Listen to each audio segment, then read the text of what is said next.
Today we take you on a spine-chilling journey into the heart of the wilderness, where the serenity of camping trips turns into every camper's worst nightmare.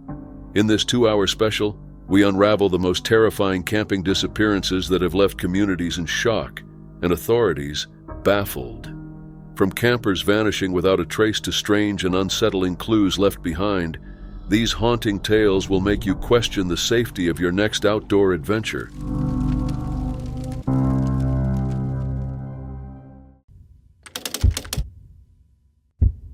Chelsea Grimm, a 32-year-old photographer hailing from the coastal city of San Diego, California, went on a journey that would lead her into the heart of America's vast and diverse landscapes. Born on March 22, 1991, in Stamford, Connecticut, Chelsea's passion for photography and adventure encouraged her to explore the world beyond her hometown. On September 24, 2023, Chelsea set out from San Diego with her faithful companion, a bearded dragon named Roxy, by her side. Her destination was Stamford, Connecticut, for a family wedding. However, Chelsea's plans would soon take an unexpected turn, leading her into the depths of uncertainty and mystery. As Chelsea traveled the highways and byways of the United States, she found herself drawn to the beauty of Arizona's wilderness. On September 27, 2023, she arrived in Phoenix, Arizona, where she met up with a friend. Despite initially intending to continue her journey to Connecticut, Chelsea's plans shifted, and she decided to explore Arizona's natural wonders instead.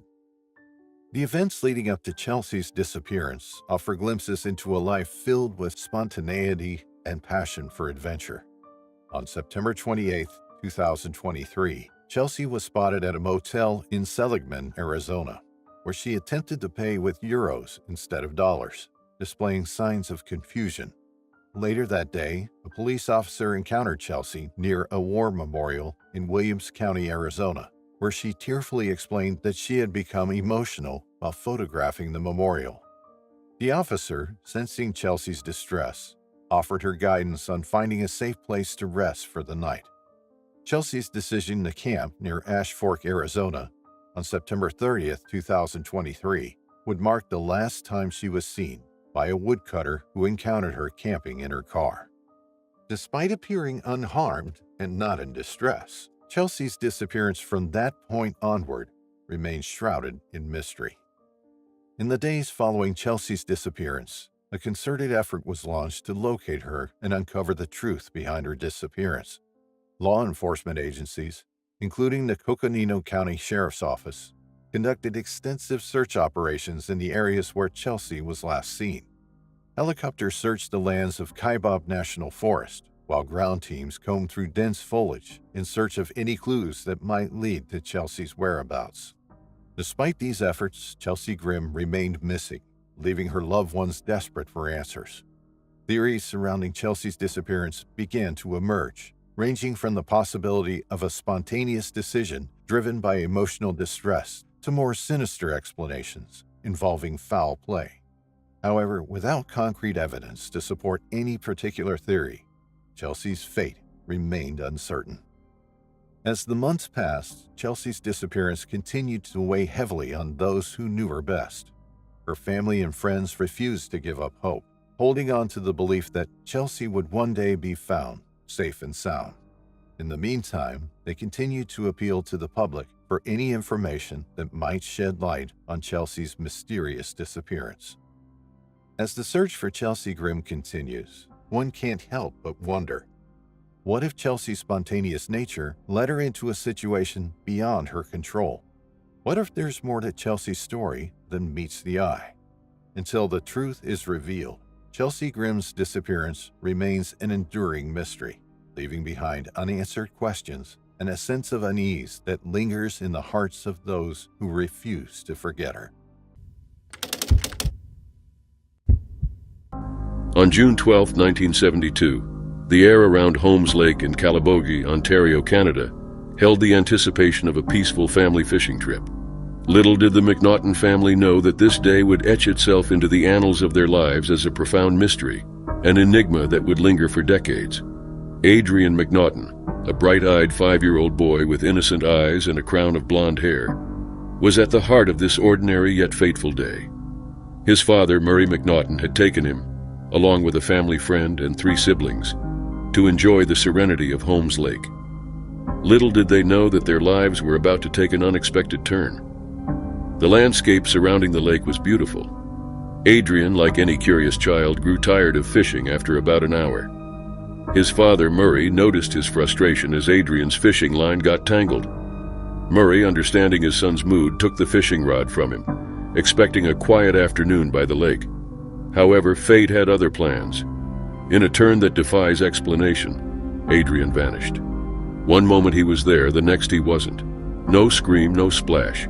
Just an eerie absence that would haunt the McNaughton family for years to come. Adrian had, for lack of a better phrase, ceased to exist. The initial moments after his disappearance were filled with confusion and disbelief. Murray, thinking Adrian might be with his eldest brother Lee, sent him to the car to search. As Lee returned without any sign of Adrian, panic set in. The once serene family outing transformed into a frantic search for the missing boy. The woods surrounding Holmes Lake, initially a backdrop for a peaceful day, became the stage for a desperate quest to find young Adrian. Family and friends joined the search, hoping to find a clue, a footprint, or any sign of his presence. The hours passed, and as the sun dipped below the horizon, casting a golden glow upon the landscape, the reality of Adrian's mysterious disappearance set in. The days that followed were filled with a strong determination to bring Adrian home. The local authorities, including the Ontario Provincial Police, OPP, joined the search efforts. Thousands of volunteers, including members of the Canadian Forces, scoured the rugged terrain around Holmes Lake. The armed forces, in their grid search covering an estimated 150 square kilometers, worked tirelessly with civilians to unravel the mystery. The search was an epic endeavor spanning 12 days and involving diverse methods. Divers plunged into the murky lake, hoping to find a trace of Adrian beneath the surface. Search dogs combed the area, guided by the scent that might lead them to the missing boy.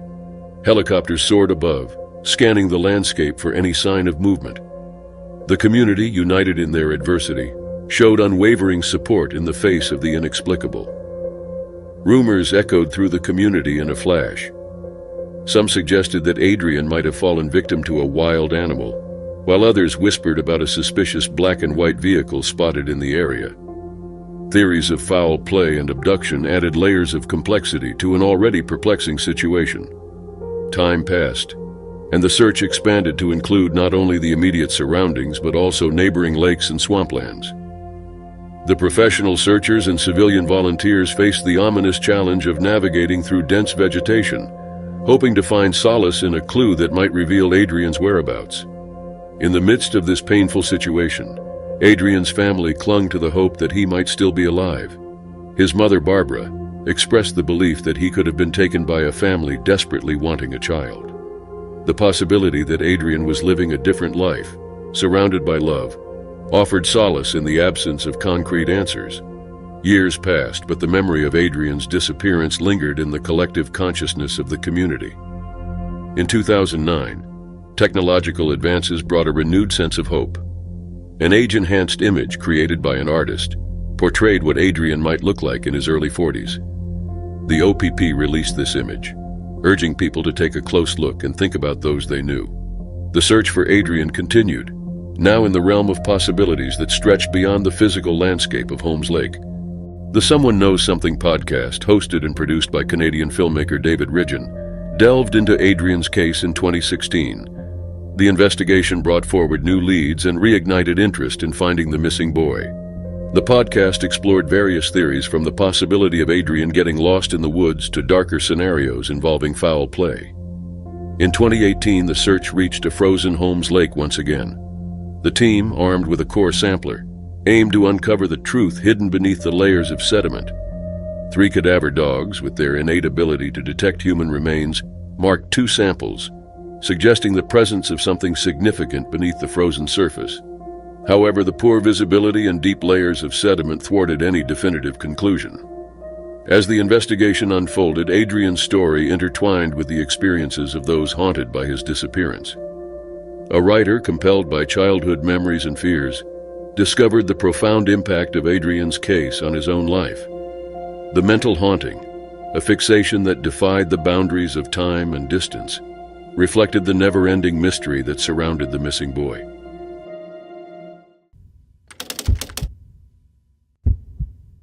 It was around 9 p.m. on October 2, 1998, when Robert Bob Michael Bobo was dropped off by a female driver at his campsite in the remote and densely forested Rogue River National Forest between Prospect and Union Creek in Oregon.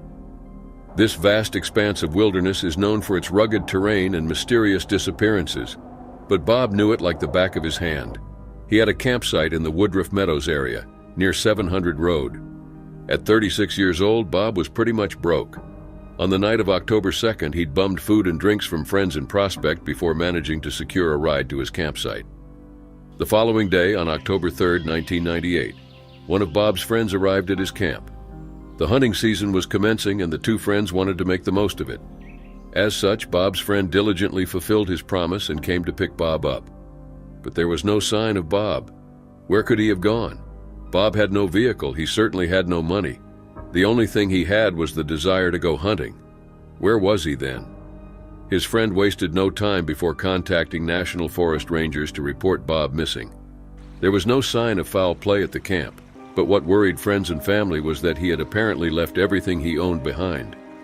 Police found all of the man's clothes, his 2 rifles, as well as his beloved black Pape cat cap. His brother, Dennis Bobo, traveled to the Prospect area to search for any signs of his sibling. He would visit the forest at least once a month, scouring the ground for clothing, pieces of fabric, or bones. But his efforts yielded no results, and the mystery only deepened. Dennis could believe almost everything, but he couldn't believe that his brother would ever leave that cap behind. Putting it on was the first thing Bob did in the morning, mainly because he was a bit ashamed of his receding hairline. To Dennis, it was obvious that Bob hadn't simply disappeared. No, he was sure of it. His brother had been murdered. But after investigating the case and combing the area, Sheriff's Detective Dan Hobbs found no indication of foul play, though he admitted the circumstances were indeed suspicious. Despite following various leads and questioning those who knew Bob, the case remained a mystery.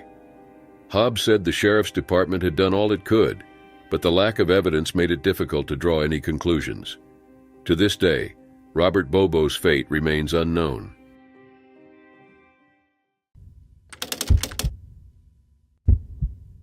It's been over 50 years since Dennis Lloyd Martin went camping in the Great Smoky Mountains National Park with his family, just 6 days shy of his 7th birthday. That wasn't the pivotal incident, but what happened at the camp became one of the most mysterious incidents in history. Known affectionately as Denny by his parents, he possessed a resilient spirit despite his tender age, displaying a remarkable strength and fearlessness that belied his small stature. On that fateful Saturday morning of June 14th, Dennis embarked on a hike with his family from Russell Field to Spence, where relatives eagerly awaited their arrival. After eating lunch and the dishes were done, the adults settled down at the knoll to talk and enjoy the view, while Dennis, Doug, and 2 more boys ran and played in the field. Just before 4:30 p.m., the boys put their heads together and whispered as the adults watched. Then they scattered, Doug and the others to the south, Dennis to the north and west toward the Tennessee side. The grown-ups chuckled and waited because they knew what those kids were up to. Dennis's father, Bill, and the others jumped in pretend surprise when the boys burst out of the brush behind them with shrieks and laughter. After a few minutes, maybe 2 or 3 by the father's count, no more than 5, came the question, "Where's Dennis?" Minutes turned into hours, and Dennis's absence became glaringly apparent as the sun descended below the horizon. Panic rippled through the group as they frantically searched for him, desperately calling out his name, their voices lost amidst the rustling leaves and distant thunder. Dennis's grandfather, Clyde Martin, made the arduous journey to Cades Cove Ranger Station to report his grandson's disappearance. At the same time, Dennis's father, Bill Martin, sought assistance from a park naturalist he had encountered.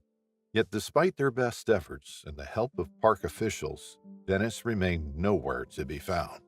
The weather didn't even care about what these families were going through. Clouds gathered overhead, and a breeze swept across the field, and thunder rumbled in the distance. Then almost immediately, a storm broke with a sudden fury, dumping nearly 3 inches of rain over the next few hours, sending the family scurrying to the shelter and turning the trails into rivers of mud. High winds drowned out the calls for Dennis and any chance of hearing an answer. Dennis left with only his clothes and shoes, no hat, raincoat, or other protection. That night, temperatures plummeted to the low 50s, chilling campers deeply. Occasionally, his family stepped out of the shelter, calling his name in vain. Park Ranger Dwight McCarter, seasoned by years of experience in the unforgiving terrain of the Smokies, understood the grim reality facing Dennis. With each passing hour, the threat of hypothermia loomed larger. The following day, a massive search and rescue effort was launched, drawing together hundreds of volunteers and park officials in a desperate bid to find Dennis before it was too late. Despite their tireless efforts and the sheer magnitude of the workforce deployed, the rugged terrain and treacherous conditions proved formidable obstacles. While well-intentioned, numerous volunteers inadvertently complicated the search, trampling potential evidence and muddying the waters of an already complex investigation. By the 8th day, hope began to wane as searchers combed 56 square miles of terrain, their efforts yielding no results. On June 25th, the Martin family returned home, their hearts heavy with grief and uncertainty. Park officials suspended all significant search operations 4 days later, acknowledging that Dennis may never be found. A dedicated few continued searching for Dennis in the following weeks, yet the search ultimately proved fruitless, leaving Dennis's fate unresolved and his family bereft of closure.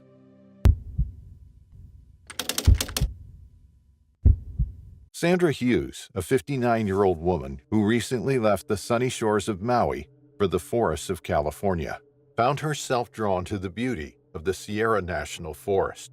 It was June 2020, a time when the world was grappling with the challenges of the COVID-19 pandemic. Sandra, like many others, sought refuge in nature, hoping to find solace amidst the towering trees and babbling brooks. Before her disappearance, Sandra had been in touch with her family, her niece Ashley recounting their last conversation on June 26, 2020. Sandra had mentioned her plans to go for a solo camping trip, a chance to reconnect with herself and the wilderness she loved so dearly. Little did anyone know that this would be the last time they would hear from her. As the 4th of July weekend approached, Sandra set off for the Johnson's Meadow area, situated within the Sierra National Forest, just a stone's throw away from the iconic Yosemite National Park. It was here that she pitched her tent, surrounded by the gentle rustle of leaves and the sweet scent of pine. But as the days went by, worry grew. On July 2, 2020, some hikers found Sandra's campsite all messed up. Tents were out of place and things were thrown around as though a storm had hit suddenly. This was odd for Sandra, who had always made sure her camp was neat. The hikers, sensing something wrong, wasted no time alerting the authorities. The search that followed was hectic, with teams combing the forest for any clue of Sandra. Despite days of looking, they found nothing. Then on July 6, 2020, it seemed there was a lead. Sandra's car was found near Chiquito Creek, damaged as if it had hit a tree. But the car wasn't badly damaged, which made the investigators wonder how it could have crashed at such a slow speed. Witnesses reported seeing Sandra walking away from the scene, her demeanor perplexing. She appeared disoriented, yet unharmed, prompting speculation about what had transpired in the moments leading up to the crash. Had she been startled by something or someone, causing her to veer off the road? The mystery deepened with each passing day. Then on July 12, 2020, a startling discovery was made. Sandra's sleeping bag was found 2.5 miles north of her car, among the trees of Yosemite National Park. It was a baffling revelation, leaving investigators to wonder how Sandra had traveled such a distance on foot. Had she wandered aimlessly through the forest, lost and alone, or had she been led astray by forces beyond her control. Months went by, but there was no sign of Sandra. Hope began to wane, replaced by a sense of resignation. Then on August 9, 2020, a glimmer of hope emerged. Two hunters reported seeing a woman matching Sandra's description near Portuguese Creek. She appeared thinner than in the missing person posters. Her clothes were weathered and worn.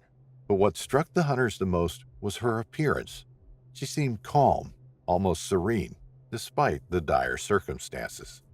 Yet despite the reported sighting, Sandra remained elusive. The case grew cold, with no new leads to guide the search. It wasn't until July 21, 2021, that the case took a bizarre turn. A family reported a ghostly sighting in the Madera County mountains, describing a woman lying motionless in a meadow, her legs up in the air. Could this be Sandra, lost to the world but not forgotten?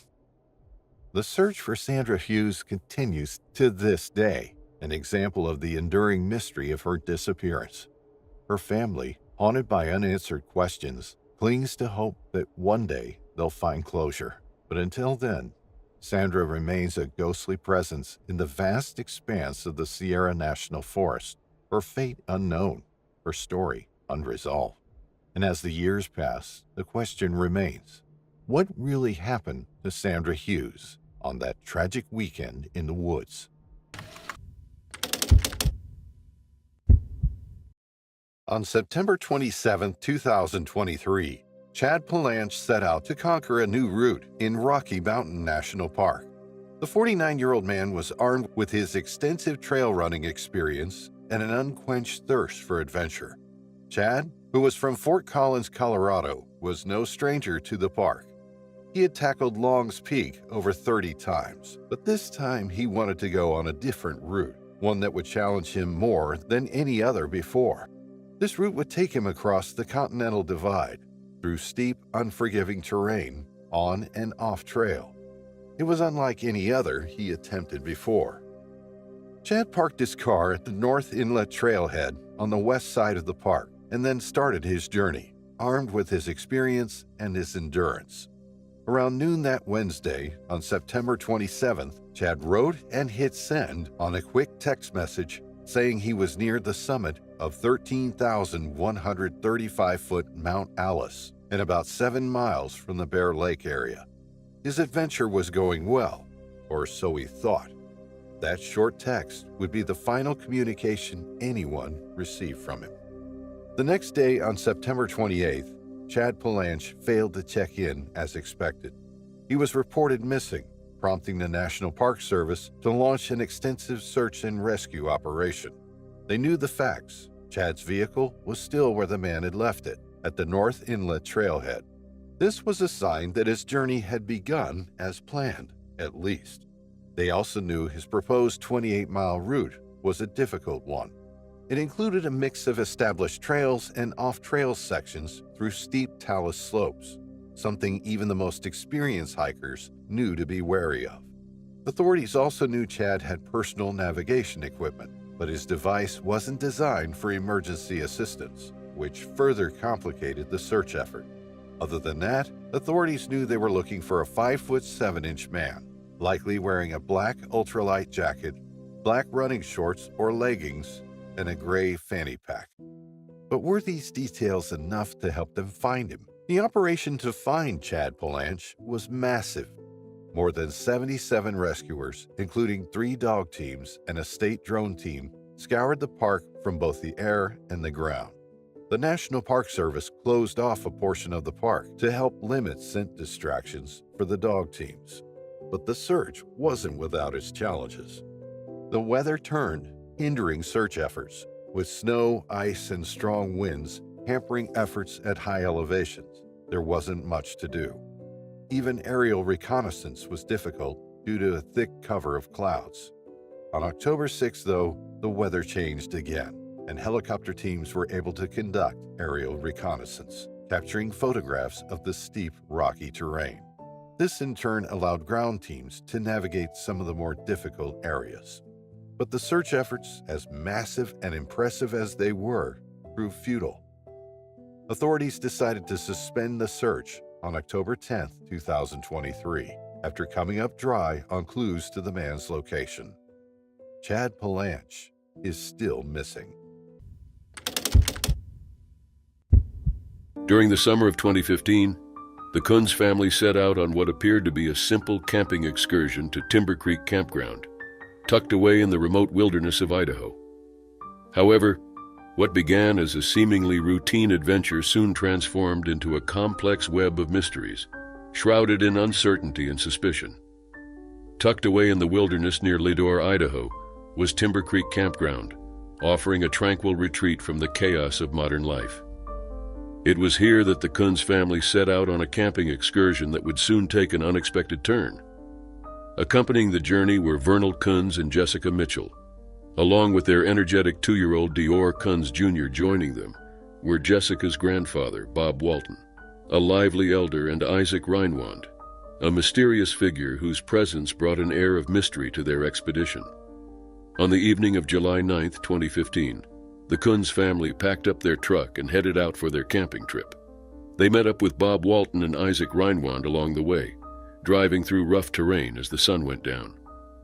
They stopped for diesel, tried to grab dinner in Leadore but couldn't, and ended up quickly grabbing snacks at a convenience store before finally reaching the campground in the dark.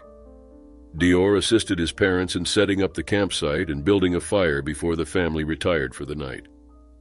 The following morning, the group enjoyed leisure time at the campground. It was also during this time that Jessica asked the grandfather, Walton, to watch over the 2-year-old as she and Vernal walked around the campgrounds. This was the last time Dior was seen. At around 2 p.m., while Vernal and Jessica were out fishing with Isaac, the couple realized Dior was nowhere to be found. Panic ensued as the campers scoured the campground in a frantic search for their missing son. Vernal called 911 at 2:22 p.m., followed by Jessica at 2:26 p.m., and the sheriff's received a call at 2:28 p.m. It wasn't until 3:45 p.m. that the search and rescue team arrived. An immediate search effort on the campgrounds in the wilderness was conducted by the family and the authorities, hoping to find clues to the whereabouts of the missing boy. For 2 weeks, teams scoured the area meticulously, utilizing various resources such as ATVs, helicopters, horses, K-9 units, and drones. Despite their exhaustive efforts, no sign of Dior or even clues were found. In a surprising turn of events, the Lemhi County Sheriff's Office announced in January 2016 that Vernal Kunz and Jessica Mitchell were being named as suspects in the disappearance of their son.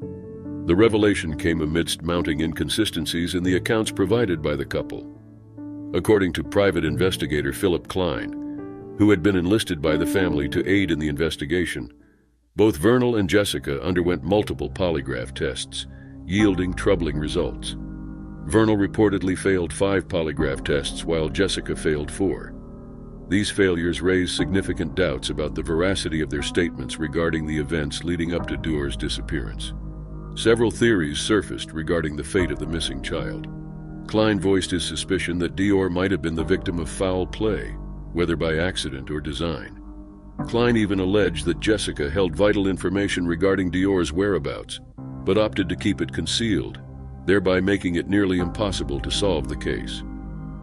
Raising further suspicion, when the couple faced eviction for unpaid rent in 2016, some of their abandoned belongings appeared to be linked to their missing child, including Dior's camouflage jacket, which he had allegedly worn when he disappeared. Despite these concerning details, the mystery surrounding Dior Kunz Jr.'s disappearance remains unsolved. No arrests or charges have been made in connection with the case. Vernal Kunz and Jessica Mitchell separated in 2016, with Mitchell remarrying thereafter. Both individuals continue to assert their innocence, denying any involvement in Dior's disappearance and claiming ignorance regarding his whereabouts.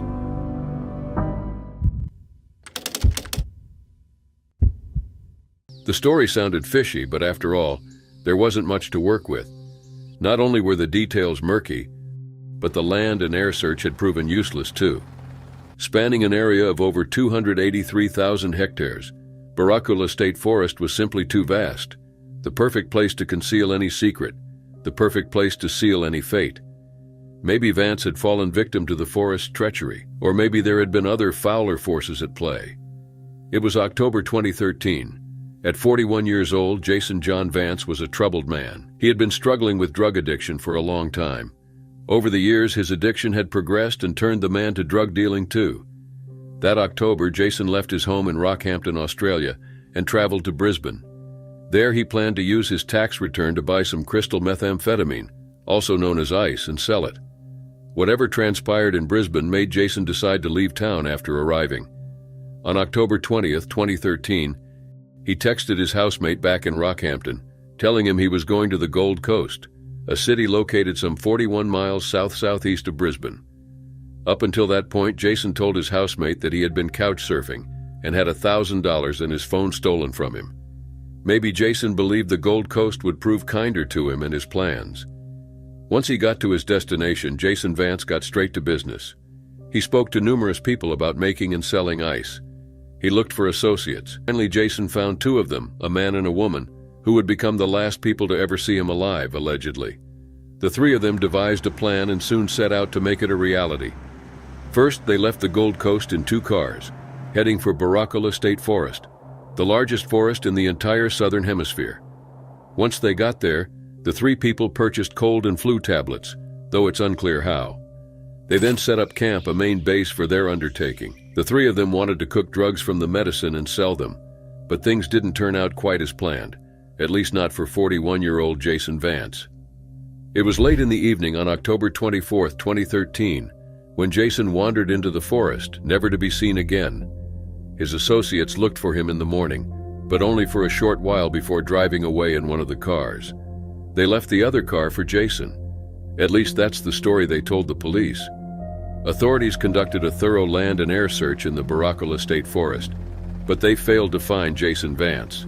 They only found the car. It contained Jason's backpack, but not the man's wallet nor his phone. They monitored his bank account and medical records to no avail. Nothing new there either. Finally, police concluded there was no suggestion that Jason's associates played any role in the disappearance whatsoever. 2 witnesses also told police that they saw a black 4-wheel drive vehicle in the area on the day he disappeared. So what happened then? In 2017, 4 years after the man's baffling disappearance, a coronial inquest determined that Jason Vance is dead, but the circumstances of his death couldn't be determined. The coroner said Jason may have died as a result of an accident, or maybe because of misadventure, especially since he allegedly walked unprepared into a huge forest at night, possibly while being under the influence of drugs. But the coroner also said he couldn't entirely exclude foul play. This statement was based on the fact that a Queensland police report speculated that Jason may have upset some dangerous motorcycle gangs. Jason Vance's family continued to fight for answers. In 2018, Lester and Deborah Marriage, his parents, told reporters that a friend of Jason's claimed he knew that Jason had been murdered and that he knew exactly who was responsible. But only 4 months after giving this statement to the police, the man was dead. Lester and Deborah spent years lobbying Queensland police to offer a reward to help find their son. It finally happened in 2019. A reward of $250,000 was offered, but Jason Vance's fate still remains a mystery. His family remains hopeful that they can one day lay Jason to rest. Laura Vogel, an experienced camper and outdoor enthusiast, vanished without a trace on February 21, 2010, while camping alone in the Pauwela area outside of Maui. Laura, who had recently moved to Maui and was known for her love of surfing and hiking, had planned to spend the night under the stars near the Pauwela Point Lighthouse. On the day of her disappearance, Laura had visited a friend and mentioned her plan to camp out for the night. She was last seen wearing a blue shirt and gray sweatpants. When Laura failed to show up for work the next morning, her family grew concerned and contacted the Maui Police Department. Despite their efforts, the police advised them to wait 24 hours before filing a missing person report. Determined to find her, Laura's friends began searching the area themselves. Their search led them to Laura's van, abandoned in a grassy area off the main road. The van's passenger side door was open, and her keys were left in the ignition. However, her cell phone was missing from the car, although her laptop was found on the back seat. The van was parked near a transient camp where homeless people lived out of their cars. Maui police immediately launched an investigation into Laura's disappearance. They searched the area extensively but found no sign of her. They also interviewed everyone in the vicinity, but no one recalled seeing Laura that night. 2 days after the van was found, a search turned up Laura's cell phone nearby, broken into pieces. The phone records showed that after Laura sent a text message to her friend about her camping location, her phone made several calls to a number she had never contacted before. This number belonged to a homeless transient man who lived in the area. Despite his denial of involvement and inconclusive polygraph results, authorities considered him a person of interest in the case. Laura's family and friends were puzzled by her disappearance. They described her as a responsible and experienced hiker who would not take unnecessary risks, especially in flip-flops. They were also concerned about the transient camp near where her van was found, noting the area's reputation for drugs and crime. In the weeks following her disappearance, Laura's family continued to search for answers. They hired private search teams and worked with the police to gather any information that could lead to her whereabouts. Despite their efforts, Laura's case remained unsolved. Over time, 2 theories emerged regarding what happened to Laura. The first theory suggested that Laura had accidentally fallen off one of the cliffs in the area while hiking. The rugged terrain and her choice of footwear could have contributed to such an accident. However, her family believed this theory was unlikely, given Laura's experience and cautious nature. The second theory, which Laura's family found more plausible, was that she had met with foul play. They believed that the phone calls made from her phone after her disappearance, along with the suspicious circumstances surrounding her van, pointed to this conclusion. They also questioned the thoroughness of the police investigation, particularly regarding the transient man and the transient camp near where Laura's van was found. Despite the lack of concrete evidence, Laura's family remained hopeful that one day they would find answers. They continued to raise awareness about her case, hoping that someone with information would come forward. For them, the search for Laura was far from over, and they were determined to find out the truth about what happened to her. Russell Hill and Carol Clay.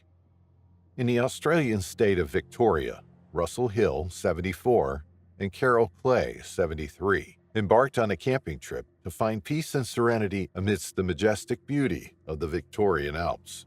For them, the Onondaga Valley offered the perfect retreat, a secluded haven where they could indulge in their secret love affair, away from prying eyes and judgmental gazes. That fateful day, Russell Hill leaves his home in Druin and collects Carol Clay from her Pakenham home for a camping trip. While on the way, Mr. Hill tells his friend via amateur radio he has set up a campsite in the Onondaga Valley, about 300 kilometers northeast of Melbourne. Little did they know that tragedy awaited them in the heart of the wilderness as they set out on their journey. Russell Hill, a seasoned outdoorsman with expert area knowledge, navigated the rugged terrain confidently and efficiently. Carol Clay, his companion and confidant, followed close behind, her trust in Russell unwavering as they ventured deeper into the unknown. The events of that fateful day unfolded with chilling swiftness, shattering the tranquility of the Onondaga Valley and plunging Russell and Carol into a nightmare from which they would never emerge. Their campsite was later discovered burned, with no sign of the campers around 2 p.m. A passing visitor stumbled upon their campsite, which had turned into a charred and desolate wasteland, devoid of any signs of life. The remnants of a suspicious fire lay scattered amidst the ashes, and the police were alerted. Russell's friend Rob Ashland was contacted about the incident. He knew Russell's expertise in navigating the wilderness made it unlikely that he would wander into a dense bushland without a compelling reason. The absence of distress calls over amateur radio deepened the mystery, leaving Rob and others grasping for answers in a sea of uncertainty. The following investigation took numerous twists and turns, with police delving into every possible lead in search of clues that might shed light on Russell and Carol's disappearance. Cadaver dogs scoured the landscape, their keen senses attuned to the faintest scent of human remains. Extensive searches were conducted, spanning vast stretches of rugged terrain, in the hopes of finding any trace of the missing couple. Forensic testing of the items discovered at the burned campsite yielded few answers, leaving investigators frustrated and no closer to unraveling the mystery. Speculation ran rampant, with theories ranging from foul play to accidental misadventure, each offering a tantalizing glimpse into the shadowy depths of the human psyche. Despite the best efforts of law enforcement and search teams, the truth behind Russell and Carol's disappearance remains elusive. As former police officer and fire forensic expert Greg Kelly delved into the case, his concerns grew regarding the vital clues that lie within the charred remnants of the campsite. Despite the absence of any trace of the missing lovers, authorities hesitated to classify the case as a mere instance of disappeared persons. With his extensive experience in criminal investigations, Kelly found it highly unusual that Russell Hill, a seasoned outdoorsman, would abandon a campfire to burn unchecked, raising suspicions of foul play. The notion of using fire to destroy physical evidence of a crime resonated with Kelly, leading him to believe that the incident at the campsite may have been a deliberate act intended to conceal a darker truth. There was also a missing drone that belonged to Russell Hill. This added another layer of intrigue to the investigation, suggesting the possibility that he may have inadvertently captured incriminating footage before his disappearance. Valentine Smith, a retired senior sergeant with the Victorian Police, speculated that the drone may have recorded evidence of illegal activity, triggering a confrontation that ultimately led to the disappearance of Russell and Carol. The search for the missing couple continued for several months, but despite the tireless efforts of law enforcement, they remained elusive, their fate shrouded in mystery. In November 2021, a breakthrough in the case emerged when police revealed the possibility of a violent altercation at the campsite involving Russell Hill, Carol Clay, and another person of interest. Surveillance footage captured a dark blue 1990s model Nissan Patrol with a trailer in the vicinity on the day of the disappearance, prompting authorities to seek information from the driver. Subsequently, Greg Lynn, a former airline pilot, was arrested and charged with the murder of Russell Hill and Carol Clay. Victoria Police Forensics Officer Mark Galotly was tasked with examining evidence related to the case, uncovering a disturbing sequence of events that shed light on the grim fate of the missing couple. According to information provided by the Missing Persons Squad detectives, a confrontation ensued between Russell Hill, Carol Clay, and Greg Lynn, allegedly sparked by a dispute over the drone flown by Hill and Clay. The altercation escalated when Hill seized Lynn's gun from his car, leading to a struggle for control of the weapon that resulted in Carol Clay being shot dead. As the confrontation intensified, Lynn allegedly stabbed Russell Hill to death, leaving behind a hotel room with numerous bloodstains as grim evidence of the violent encounter. Despite efforts to clean the scene, traces of blood remained on the footmat. The revelation of these disturbing details marked a significant development in the investigation, providing authorities with a clearer understanding of the events leading to the disappearance of Russell Hill and Carol Clay. However, the remains of the missing couple remained elusive, leaving unanswered questions lingering in the minds of their loved ones and the wider community. It was the early morning of August 1st, 2018, when Samantha Sayers left her apartment in Seattle and set out on a journey that would forever alter the course of her life. At 27 years old, Samantha, whom friends called Sam, was a fit woman with a love for the outdoors. Sam could take on any challenge. That Wednesday, she planned a solo hike on the Vesper Peak Trail in Washington State's North Cascade National Park. This particular trail was a challenge for even the most seasoned hikers, its rugged terrain making it treacherous even in the face of experience. But for Sam, it was just another day in her adventurous life. She had hiked the Vesper Peak Trail before. Even more, she grew up going on camping trips quite often. Hiking was in her blood. Before leaving her home in Seattle, Sam sent a quick text to her boyfriend, 33-year-old Kevin Dares, telling him she loved him and letting him know she was going to be back home by 6 p.m. that evening.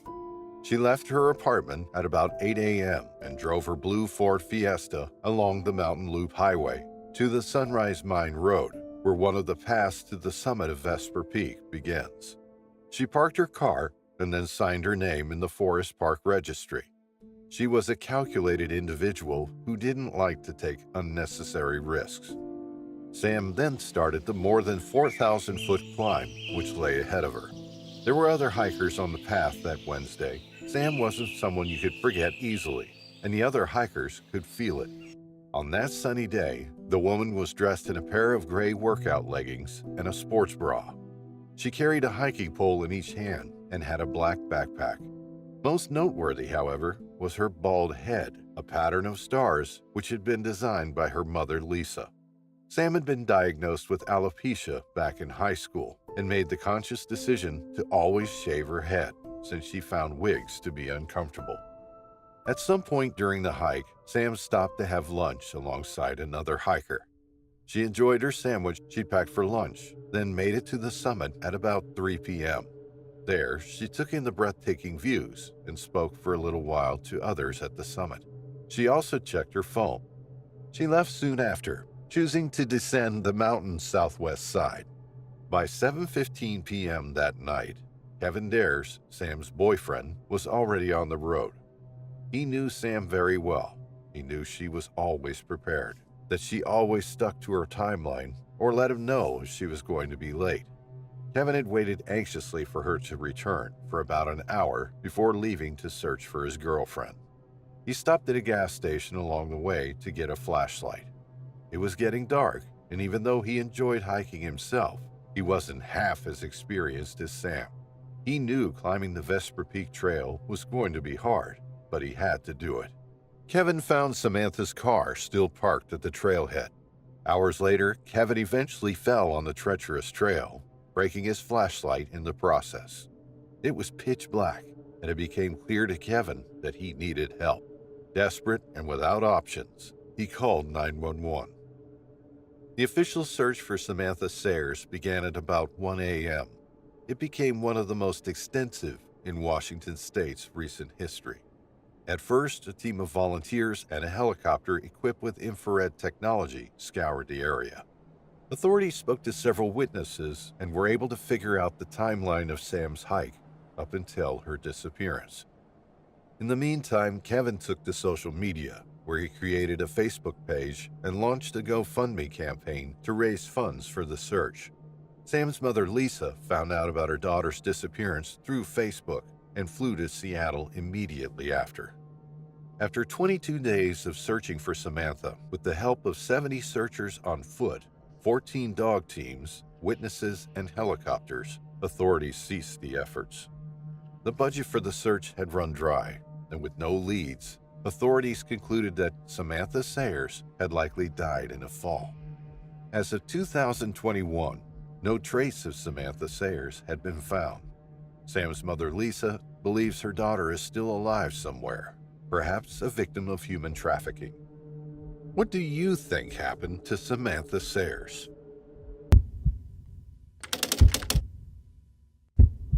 On Labor Day weekend of 1975, the Newton family from Manchester, Maine, was vacationing at the Natanis Point campground in the deep woods of the Chain of Ponds Township, closer to the Canadian border. It was a routine camp, and nobody expected it to be the prelude to one of the largest search and rescue operations the state of Maine would ever see. In the morning of September 1st, 1975, Ron Newton set out to get firewood. He hopped into his pickup truck and headed north on one of several dirt roads that forked around the campsites. Kurt, hating to see his father leave even for a moment, grabbed his tricycle and headed up the dirt road after him. Soon he lost sight of the truck, but he kept pedaling. A young woman from an adjacent campsite, 13-year-old Lou Ellen Hansen, saw the little boy furiously paddling up the road and called after him. Jack Hansen, the campground caretaker and father to Lou Ellen, who had been the last to see Kurt Newton alive, drove along the same dirt road not long after Kurt had taken off. He saw the abandoned tricycle close to the dump, an area of discarded trash piled at the end of the road. Assuming it must have been discarded, he tossed it onto the trash heap. Meanwhile, back at their campsite, Jill Newton had lost sight of her little boy while she was washing mud off the kid's sneakers. She asked a few of the neighboring campers if they'd seen Kurt on his bike, and as she was chatting with them, Ron came back. Kurt wasn't with him, he never had been. When the couple ran into Jack Hansen and asked if he'd seen their little boy and his red tricycle, the groundskeeper's reaction must have given them a horrible feeling. Jack had seen the tricycle, yes, but no sign of the boy. He took them to the trash heap, and there was the discarded tricycle. Kurt was nowhere to be seen. The search for Kurt began with initial efforts from the Newton family and other campers, leading to the largest organized search in Maine's history. The local game warden utilized a helicopter equipped with a loudspeaker in hopes of locating Kurt in the woods. During the search, Jill, overhearing volunteers discuss specialized planes used in Vietnam, requested similar aircraft for the search. These planes, capable of detecting heat differentials from great heights, were deemed essential. The state swiftly arranged for a plane to be dispatched from Florida, enhancing search efforts. Over several days, the helicopter continued circling above as Jill Newton and a few friends ventured into the woods. Near Kurt's last known location, they discovered a large hole resembling a child-friendly hiding spot. Jill began digging, with others joining in, but there was no sign of Kurt. On Friday, September 12th, the search ended. Over 3,000 volunteers had scoured the woods to look for Kurt in more than 10 days since he had ridden off on his tricycle. Though the efforts were exhaustive, the greatest the state had ever seen, they turned up nothing. People started speculating about what might have happened.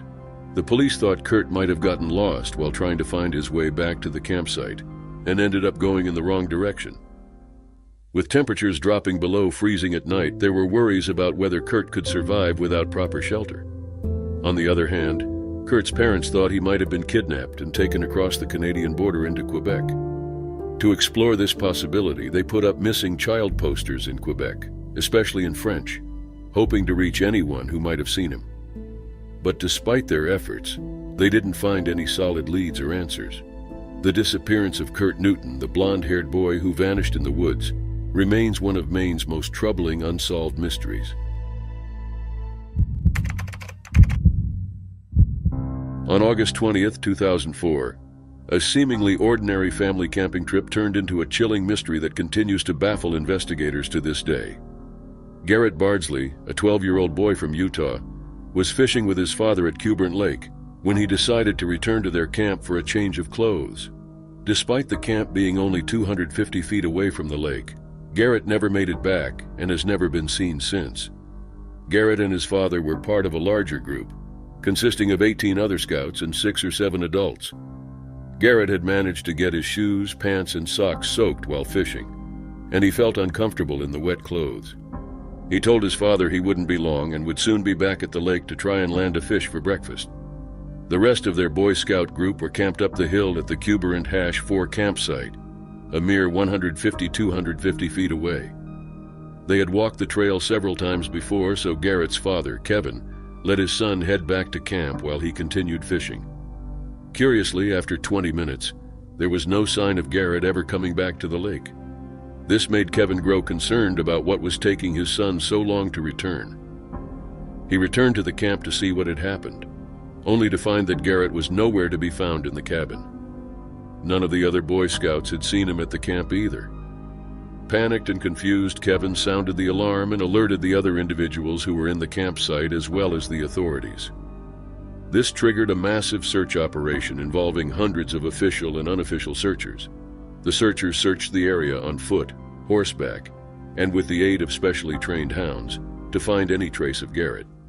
The search continued into the night on Sunday, August 21st, with the hope of finding the missing boy alive and well. However, as the days passed, those hopes faded, and the search became somber. Despite the exhaustive search, the only evidence that the searchers found was one of Garrett's Nike socks. It was discovered about half a mile from where he disappeared in a rugged granite boulder field.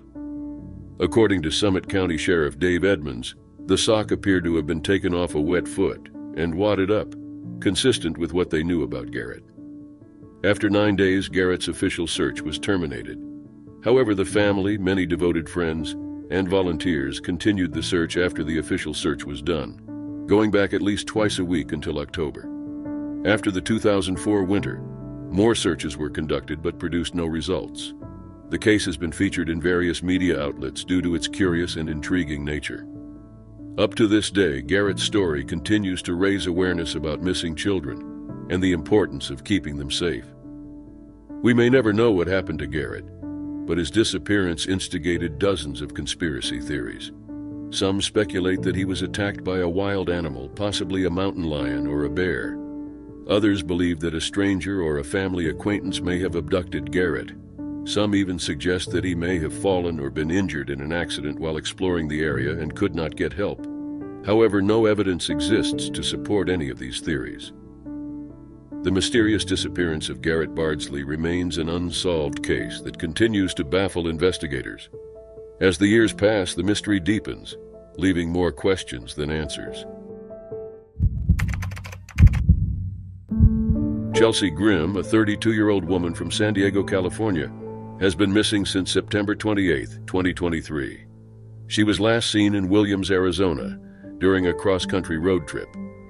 The circumstances surrounding her disappearance remain unclear, and her case is currently classified as missing.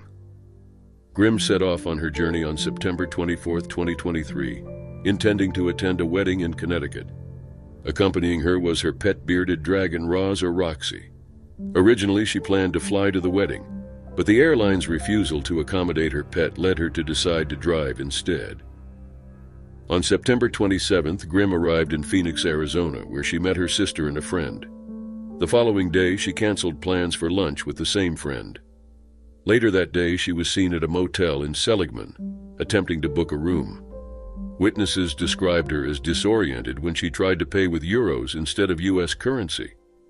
Grimm contacted her parents from the motel, informing them that she would not make it to the wedding in Connecticut due to the trip taking longer than expected. She expressed her plan to camp nearby for a few days before returning to California. On September 28th, a police officer found Grimm's vehicle parked near a war memorial in Williams County, Arizona. She explained to the officer that she had become emotional after taking photographs for a lost soldier project and did not want to drive while upset. The officer suggested some safe places for her to camp, including the Love's truck stop near a gas station. On September 30th, a woodcutter spotted Grimm near Ashfork, Arizona, where she was camping in her car. She did not appear to be in distress or in need of help. Since then, there has been no contact from Grimm. On October 3rd, hunters found Grimm's white 2019 Ford Escape SUV, abandoned in the middle of Forest Service Road 6 in Kaibab National Forest, northeast of Ashfork, Arizona. The vehicle had 2 flat tires.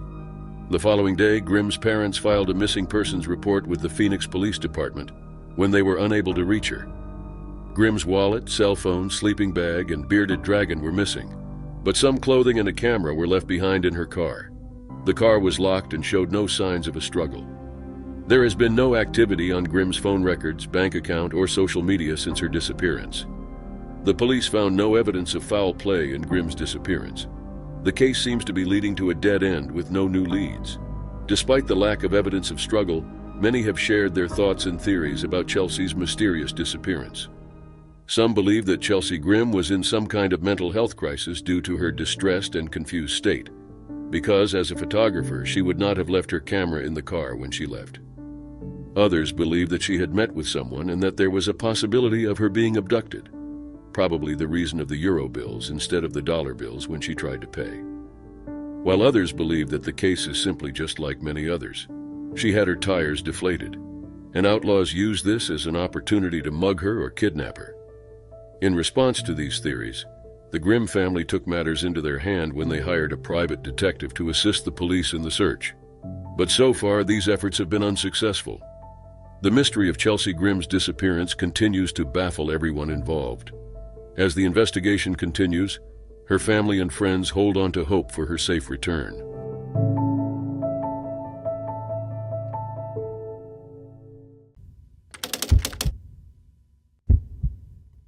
It was Tuesday, August 25, 2020, and Anne-Marie Jeffrey woke up in a great mood. How could she not when she was spending quality time with some of the people she liked best in the entire world? At 73 years old, Anne-Marie was a cheerful person.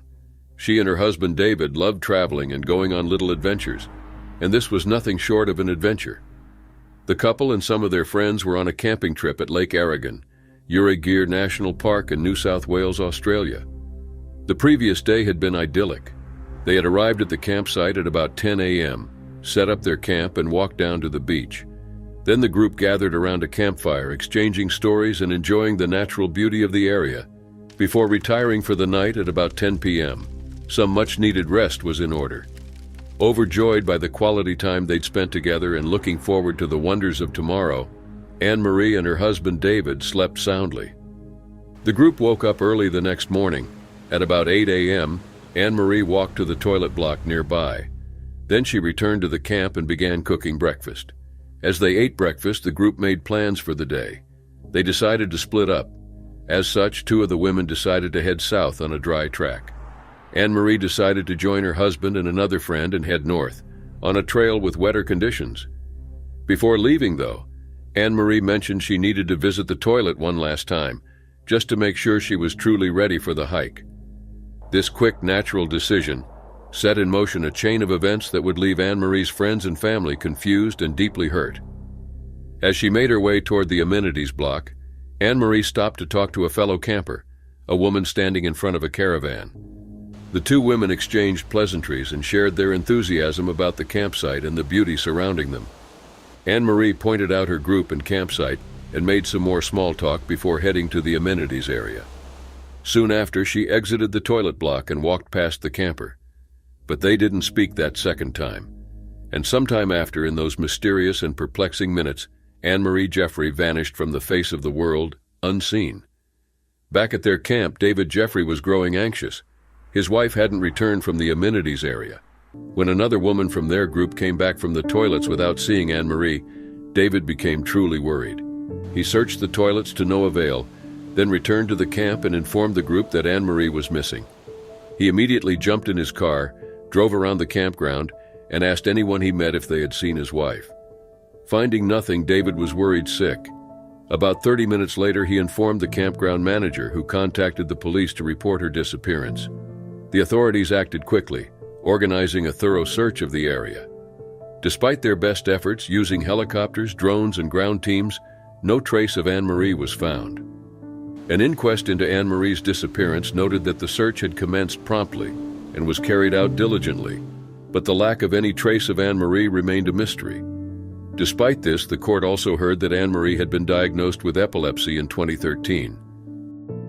In 2019, a year before her disappearance, Anne-Marie visited a neurologist after suffering from disorientation, which was particularly apparent in unfamiliar settings. The doctor revised her medication and noted her condition had improved and stabilized by June 2020.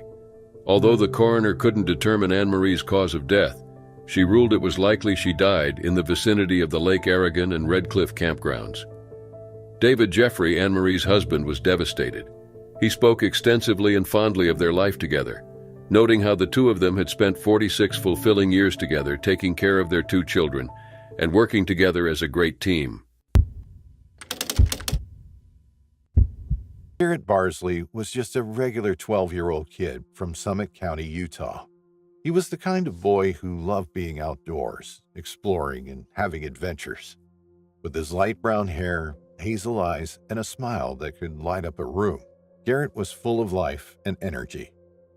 He was also a Boy Scout, which meant he spent a lot of time camping and hiking in the beautiful mountains of Utah. On August 20th, 2004, Garrett went on a camping trip with his dad Kevin and a group of other Boy Scouts. They set up camp near Cuberant Lake in the Uinta Mountains, a spot surrounded by tall trees and clear water. Garrett was excited to spend the day fishing with his dad, something they both loved to do together. As they cast their lines into the lake, Garrett's clothes got soaked with water. He laughed and joked with his dad, but soon he started to feel uncomfortable. His pants were wet and his shoes squished with every step. So Garrett told his dad that he was going back to camp to change into dry clothes. Kevin nodded and watched as his son headed back toward their campsite, which was only a short walk away. But when Kevin returned to camp a little while later, Garrett wasn't there. Panic started to rise in Kevin's chest as he called out for his son, but there was no answer. He searched frantically around the campsite, asking the other scouts if they had seen Garrett, but no one had. Kevin's heart pounded in his chest as he realized that his son was missing. He ran back to the lake, hoping that Garrett had just gotten turned around and was still fishing. But there was no sign of him anywhere. The other scouts and their leaders sprang into action, organizing a search party to look for Garrett. They combed the area around the lake, calling out his name and scanning the trees for any sign of movement. But as the hours passed, it became clear that Garrett was nowhere to be found. As night fell, the search continued, with flashlights cutting through the darkness as volunteers scoured the mountainside for any clue that might lead them to Garrett. But despite their efforts, they found nothing. The next day, more search teams arrived, including professional rescue workers and trained dogs. They expanded the search area, covering miles of rough terrain in their quest to find Garrett, but still there was no sign of him. Months had already passed, but Garrett remained missing. His family and friends refused to give up hope, continuing to search for him long after the official search had been called off. They plastered his picture on missing posters and spread the word far and wide, hoping that someone somewhere might have seen him. But as the years passed, hope began to fade. Garrett's parents, Kevin and Heidi, also appeared on the Oprah show to plead for information about their son, their voices trembling with emotion as they begged for answers. They talked about Garrett's love for the outdoors, his infectious laughter, and his dreams of becoming a missionary someday. They talked about the day he disappeared, how they had been fishing together at Cuberant Lake when Garrett decided to go back to camp to change his clothes. They talked about how Kevin had watched him walk away, never imagining that it would be the last time he saw his son. As they spoke, tears filled their eyes, and their voices cracked with emotion. They talked about the sleepless nights, the endless days of searching, and the crushing weight of not knowing what had happened to their beloved boy. Despite their pain, Kevin and Heidi refused to give up hope. They traveled to Ecuador to build a school in Garrett's memory, hoping to turn their grief into something positive. They spoke at schools and community events, urging others to keep their eyes open and never give up hope. But still, Garrett remained missing. His disappearance became a haunting mystery, a puzzle with no solution.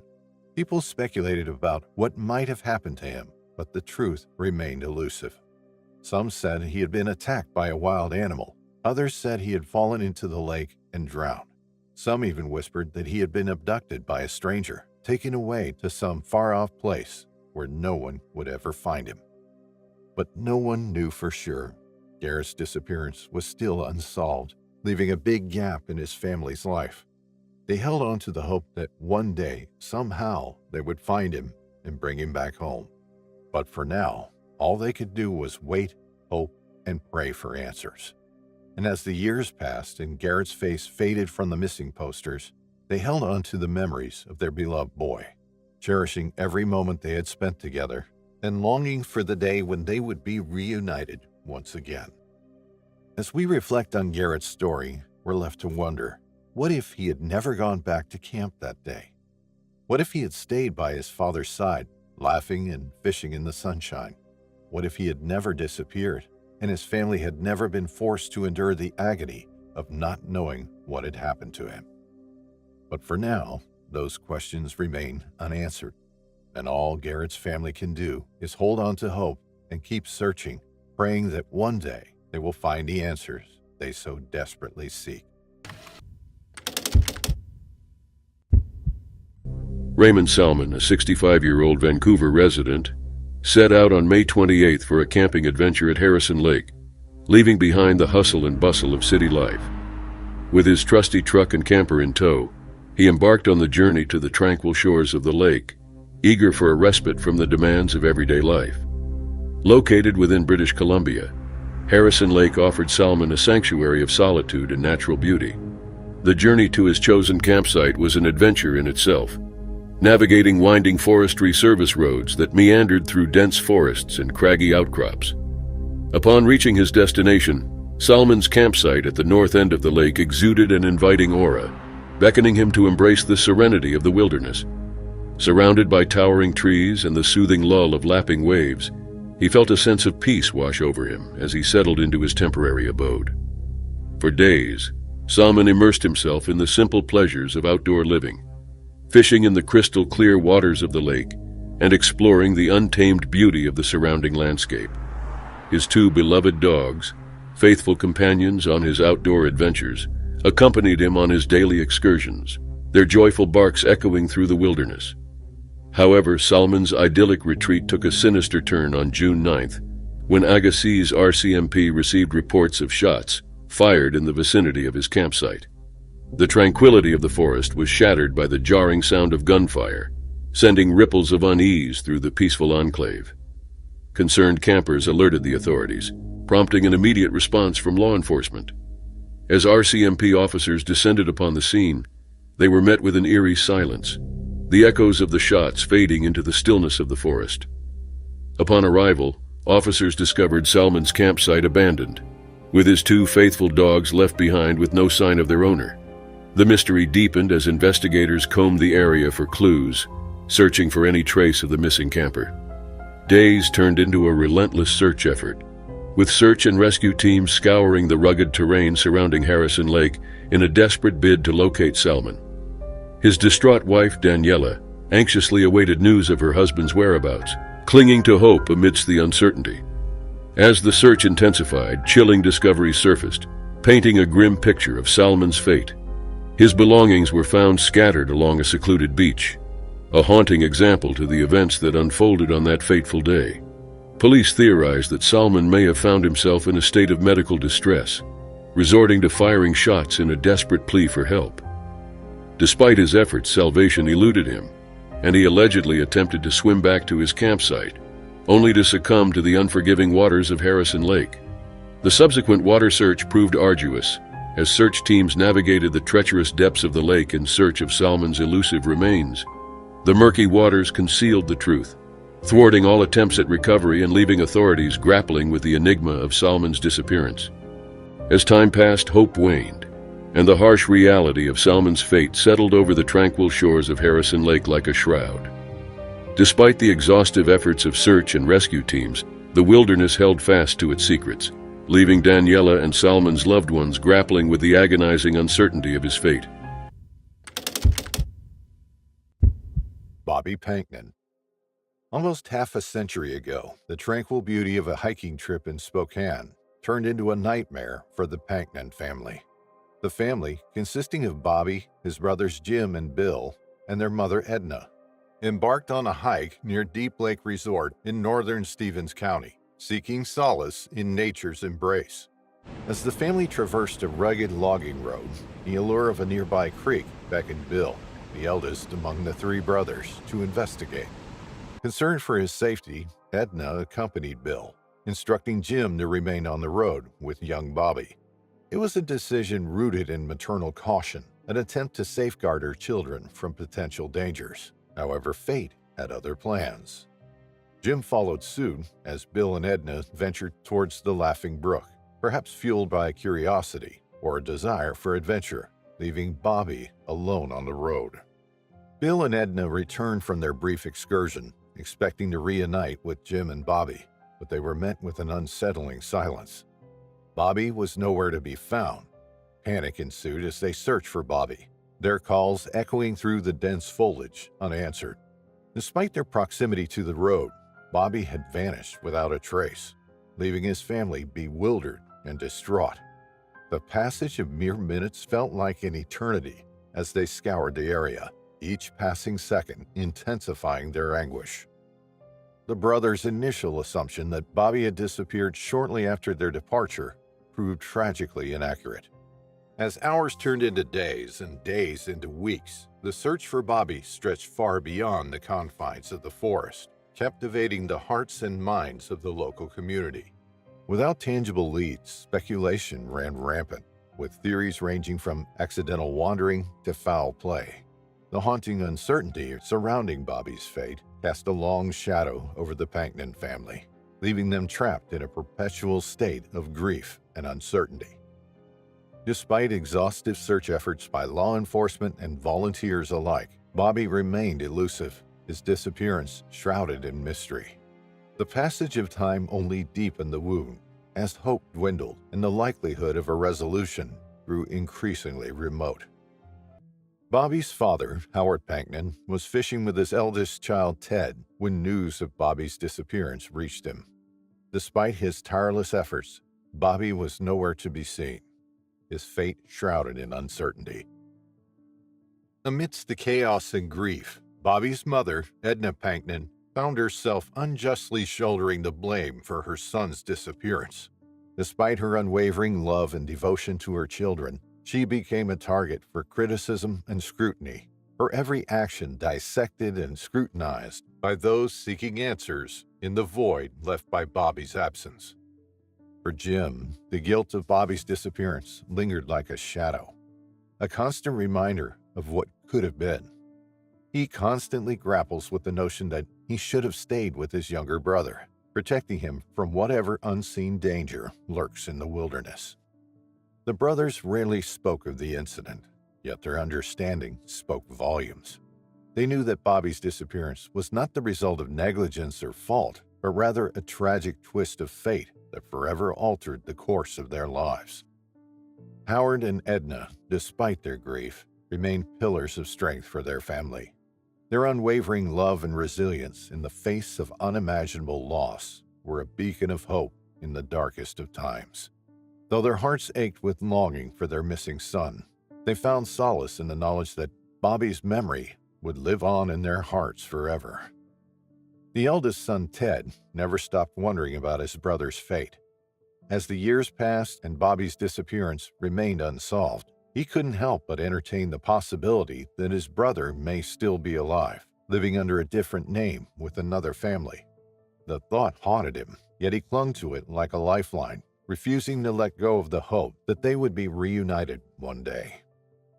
Despite the tragedy, the Panknin family remained steadfast in their love for the great outdoors.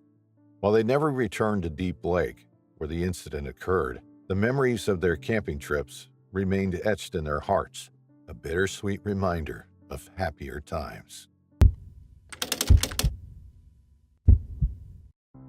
It was about 5:30 a.m. on October 15, 2023, when Ingrid Colleen Lane told her husband, Louis Scuderi, that she was heading to a Buddhist retreat center. Ingrid had been there many times before, especially when she needed some time away for her mental health, or simply a place where she could relax and recharge. At 37 years old, Ingrid, who lived in Albuquerque with her husband and their cats, was a bioengineer who worked in scientific research. Ingrid's job was important and demanding. That's why she needed a place where she could find solace and spiritual growth. The woman left her home soon after talking to her husband, driving away in her black 2019 Subaru Impreza hatchback. From here, the details get murky. She drove for a while before hitting Forest Road 144 in the Yemez Mountains, one of the most remote and wild areas in New Mexico, 100 miles north of Albuquerque. Soon after, Ingrid realized she had a flat tire. She flagged down a group of hunters and asked them for help with the tire. The men kindly offered to take Ingrid to a nearby town, but she declined vehemently. The woman told the hunters she was trying to hike to the Buddhist retreat, but she didn't mention which route she planned to follow. The hunters helped Ingrid inflate her tire and then left. 3 days later, on October 18th, Ingrid's husband Louis reported her missing. It wasn't unusual for the woman to go without contacting anyone for a day. 2 days without contact were a little out of the ordinary, but not disturbingly so. By the third day, Louis Scuderi was sure his wife needed help. The police found Ingrid's black Subaru on the very same day. The car was abandoned and had a shattered window. They made an even more baffling discovery inside the car, where they found a burner phone still in its unopened package. Louis was equally confused by this discovery. He had no idea why his wife would have purchased something like that. As such, the burner phone raised troubling questions about what might have happened during those 3 days. Police then found out that the car's rear window had been shattered at the moment Ingrid spoke with the hunters. Even more, the Zen Center confirmed Ingrid had been there 3 days before at about 9 a.m., but they also said she'd left soon after, without disclosing her plans. With so many confusing details, authorities could do nothing but search for the missing woman. To make matters worse, the location where Ingrid vanished was remote, high elevation, and far beyond cell phone range. When Ingrid's twin sister and mother arrived in New Mexico to help with the search, a local sheriff told them this was an easy area to get lost in. Search and rescue teams combed the area, but the trail went cold quickly. Dog teams lost Ingrid's scent, indicating that she might have gotten a ride further into the mountains. Ingrid's family was thrown into turmoil. They brought a four-wheel drive truck to access the rugged backcountry, hoping to cover ground that search teams couldn't reach. Ingrid's twin sister took to social media, asking for help and seeking advice. They were especially concerned since Ingrid had been known to suffer from sleep issues and a rare lung condition that worsened in cold weather. Her mental health was also a concern, but the family believed Ingrid still had plans and couldn't have gone up the mountain without meaning to get back. But there were no leads, no suspects, and no answers. As of 2024, Ingrid Colleen Lane is still missing.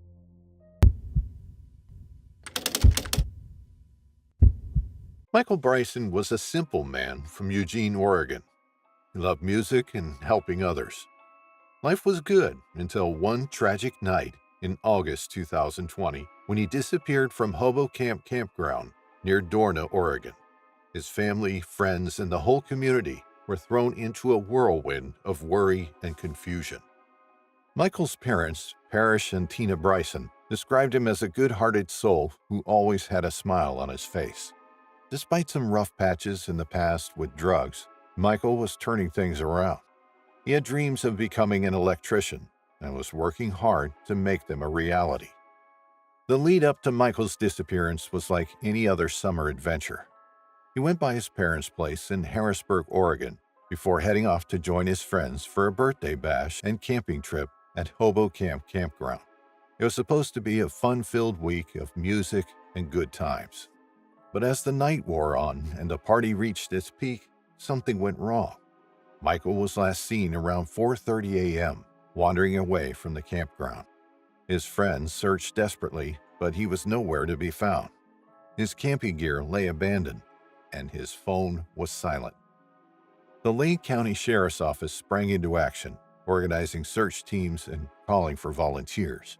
For days on end, people scoured the wilderness, combing through the trees and bushes in search of any sign of Michael.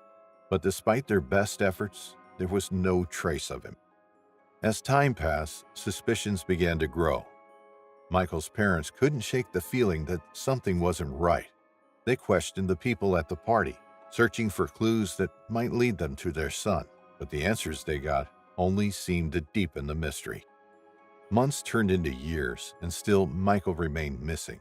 His family refused to give up hope, launching the Michael Bryson Foundation to raise awareness for missing persons and support families in similar situations. They held on to the belief that one day they would find Michael and bring him home. But as the days stretched on, the Brysons faced a harsh reality. Michael's disappearance had left a void in their lives that could never be filled. They missed his laughter, his smile, and the sound of his music filling their home. The search for Michael had become more than just a mission to find a missing person.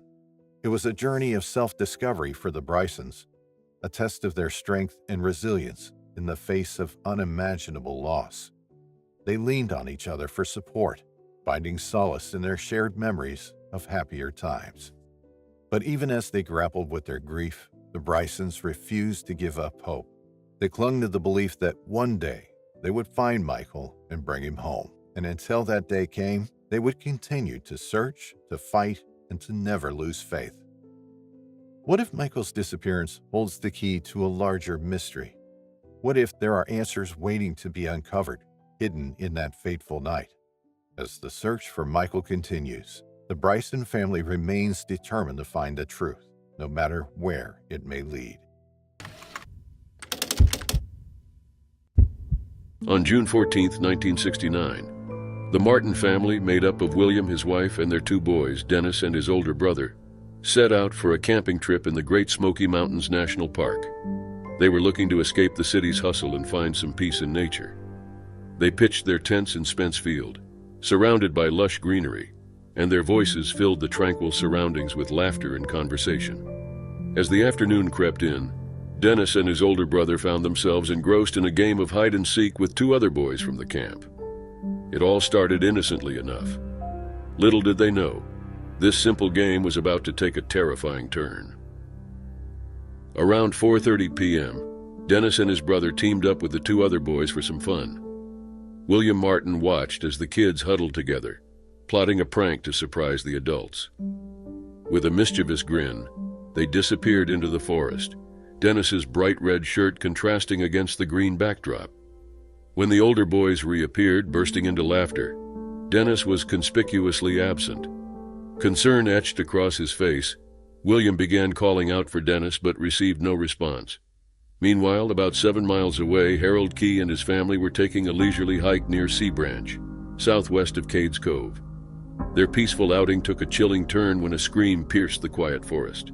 Startled, they scanned the surroundings, their hearts racing with unease as they glimpsed a shadowy figure darting among the trees.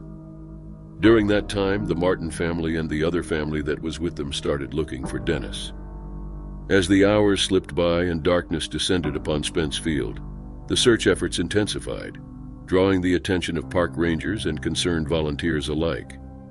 With a heavy heart, William Martin reported his son's disappearance to park officials at Cades Cove around 8:30 p.m. His voice trembled with fear as he pleaded for assistance in finding his missing child. As the evening progressed, a thunderstorm swept through the mountains and pounded the campsite with rain and wind. Despite the worsening weather conditions, search operations continued tirelessly into the night, with the family and searchers frantically scanning the area for the missing boy. On June 15, 1969, as the first light of dawn broke, the group of searchers gathered at Boat Mountain Road to discuss the search plans for the day. Despite their exhaustion, they were ready to face another day of relentless searching. By 5 a.m., they had spread out across the rugged terrain as they combed every inch of the wilderness, in hopes of finding any clue that could lead them to Dennis. As the hours passed, the search party grew to over 240 individuals. Among them were local Boy Scouts, park rangers in training, and concerned volunteers, all united in their mission to bring Dennis home. In the days that followed, hope began to fade as Dennis remained missing, leaving his fate uncertain and giving rise to speculation. False leads and fleeting sightings only added to the distress felt by his family and the community. It was during this time that various theories and speculations surrounding his disappearance began to surface. 3 main theories emerged regarding Dennis's disappearance. The first, considered most probable by park officials, suggested that Dennis became lost and was unable to survive in the wilderness. The second theory proposed that Dennis may have been attacked by a bear or, less likely, a wild pig, and carried off. The third theory, supported by Dennis's father, suggested that someone may have abducted him from the park. On the day Dennis went missing, tourist Harold Key and his family reported hearing a scream and seeing a rough-looking man running away. However, park rangers and the FBI were unable to find sufficient evidence to link this sighting with Dennis's disappearance. Amid speculations, the search for Dennis continued. On the 3rd of July, the search party encountered a troubling scent of decay along the West Prong, prompting concern among members. Despite thorough investigation, the source of the odor remained unidentified, adding to the complexities of the search. Despite extensive efforts and a $5,000 reward from the family for any information about Dennis, the search did not yield any new leads. Consequently, park officials decided to end the search for Dennis Martin on September 11th. In 1985, a potential breakthrough emerged when a ginseng hunter claimed to have discovered a child's skeletal remains 3 miles downhill from Dennis's last known location. Despite extensive search efforts, searchers were unable to locate the reported remains. The mystery surrounding Dennis Martin's disappearance remains unsolved, despite the significant effort invested in finding him.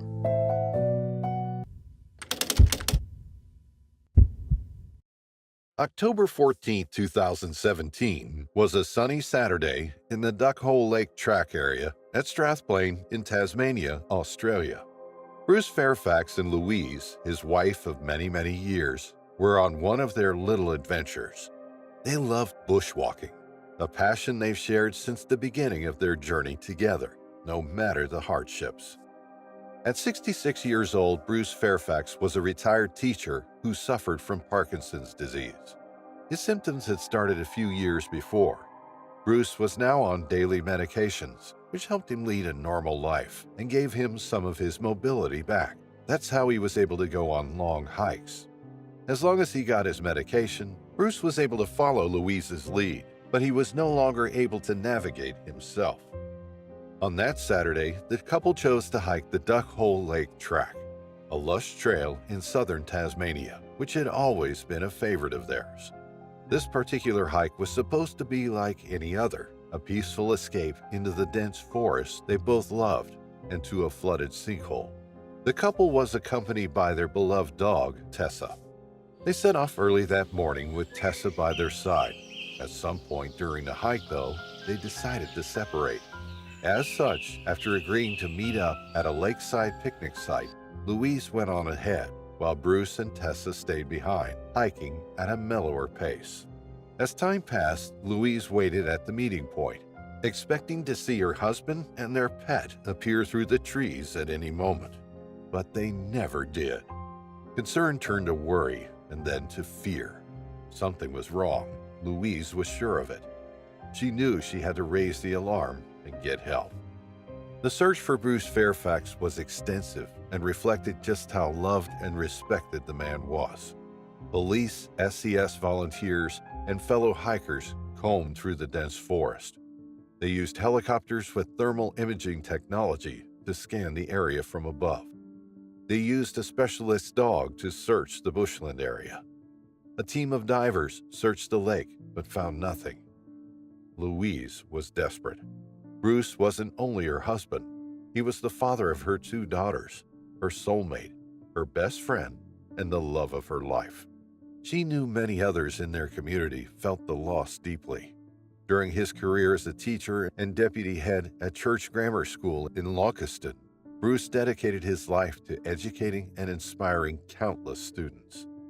Despite the best efforts of the search teams, no trace of Bruce was ever found. The only clue was Tessa, the dog, who was discovered wandering the trail alone. If only she could speak. The search eventually wound down, but in 2023, 6 years after Bruce's disappearance, the investigation took a new turn. The authorities decided to reopen the case and treat it as a criminal investigation. Police explained that the change in designation would allow them to approach the case with fresh eyes and new resources, but they claimed the decision wasn't prompted by any tips or new information. They planned to re-interview witnesses and conduct another search of the Duckhole Lake track area. As of 2024, Bruce Fairfax is still missing.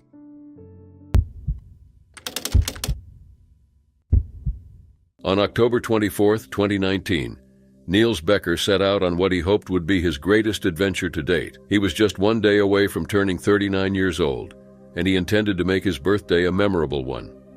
Niels, who lived in Melbourne, Australia, was a very experienced bushwalker, a well-prepared hiker, and a skier. For his 39th birthday, Niels wanted to undertake a solo trip in the Victorian Alps, a large mountain system known locally as the High Country. Niels had an affinity for the high country. He had hiked there many times before and felt at home on the slopes. Niels Becker, who had always been an independent person, found the high country immensely inspiring. He wrote much of his poetry, music, and prose about the calming familiarity of the mountains and trails. But Niels Becker wasn't only a starry-eyed poet, nor was he naive. He was an intelligent person who understood the inherent risks of hiking solo. That's why he tried to take as few risks as possible. Niels had spent 6 months training his already fit body before his birthday trip to the high country, by either exercising or walking around Melbourne with a heavy rucksack on his back. He also knew that he would need numerous and varied resources for his 5-day-long adventure in the high country. He packed responsibly.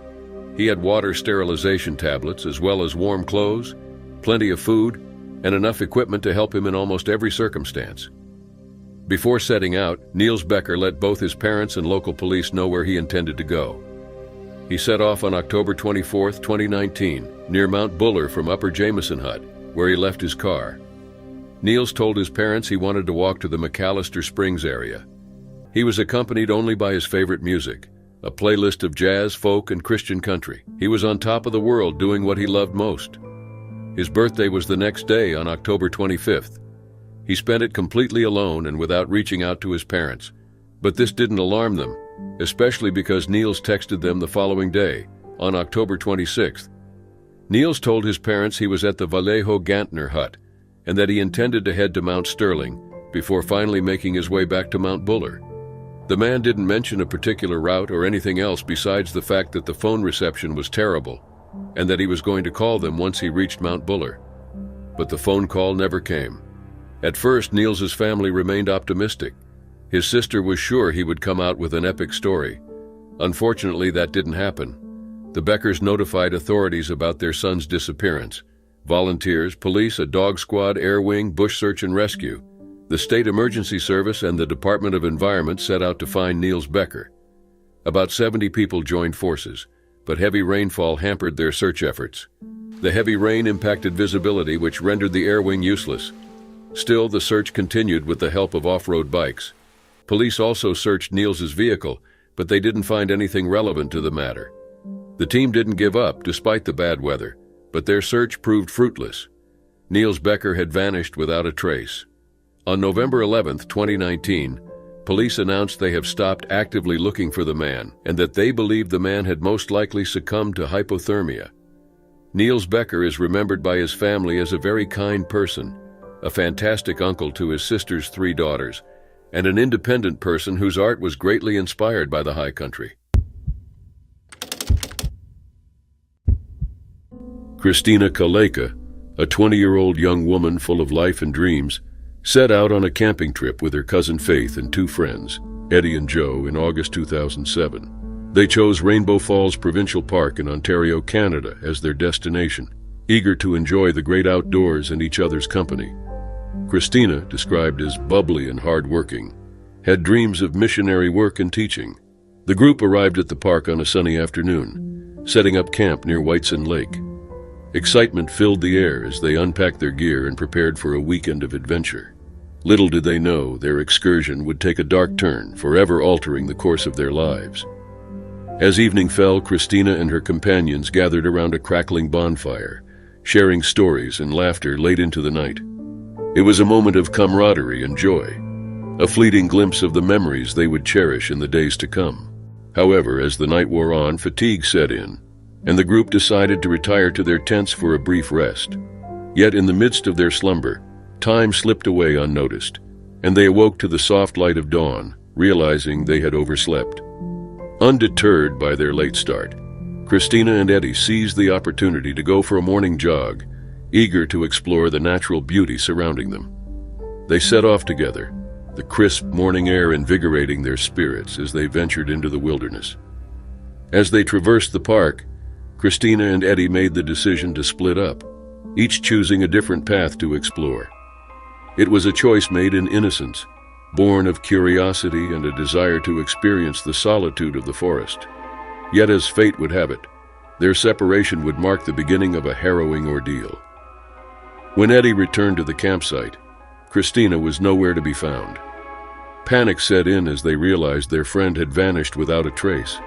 Frantic with worry, Christina's friends searched desperately for any sign of her, scouring the park and calling out her name into the vast expanse of wilderness. Hours passed, each moment stretching into eternity as they grappled with the terrifying possibility of never seeing her again. Finally, unable to find Christina on their own, they made the agonizing decision to alert the authorities. It was a moment fraught with uncertainty and fear as they faced the daunting reality of a loved one's disappearance. The Ontario Provincial Police sprang into action, mobilizing a massive search effort to locate Christina. Helicopters roared overhead, Canine units scoured the forest floor, and specialized teams combed through every inch of the park in a relentless quest for answers. The search stretched on, each moment filled with pain and uncertainty. Despite their best efforts, Christina remained elusive, her whereabouts covered in mystery. In the midst of their despair, Christina's family clung to hope, refusing to surrender to the darkness that threatened to engulf them. They poured their hearts and souls into the search, determined to leave no stone unturned in their quest for answers. Yet as time wore on and the days turned into years, their hopes began to fade. The once vibrant young woman who had filled their lives with laughter and joy now existed only in memories, her absence casting a shadow over their every thought and action. Despite the passage of time, Christina's disappearance remains a painful and unresolved chapter in the lives of all who knew her. The search for answers continues, fueled by the determination of those who refuse to give up on finding the truth. Bobby Bishop. In the summer of 1956, Camp St. Malo welcomed Bobby Bishop, a spirited and resilient young boy who faced the world with a smile despite his hearing impairment. Born deaf, Bobby navigated the world with the help of a hearing aid that offered limited assistance, relying instead on sign language and lip reading to communicate. Despite his challenges, Bobby's indomitable spirit and zest for life endeared him to all who knew him.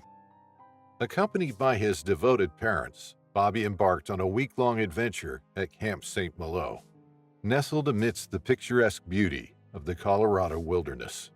Captured in photographs, Bobby's infectious grin and love for baseball captured the essence of his joyful personality, a testament to his unwavering optimism in the face of adversity.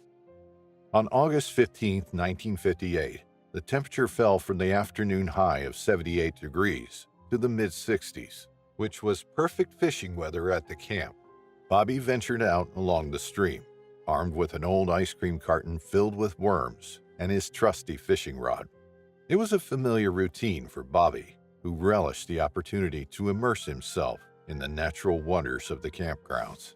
As evening descended and the temperature dropped to a comfortable mid-60s, Bobby received a gentle reminder from Counselor Terry Cowan that it was time to gather his belongings and return to the main lodge for supper. With a nod of understanding, Bobby acknowledged the counselor's message, unaware of the harrowing ordeal ahead.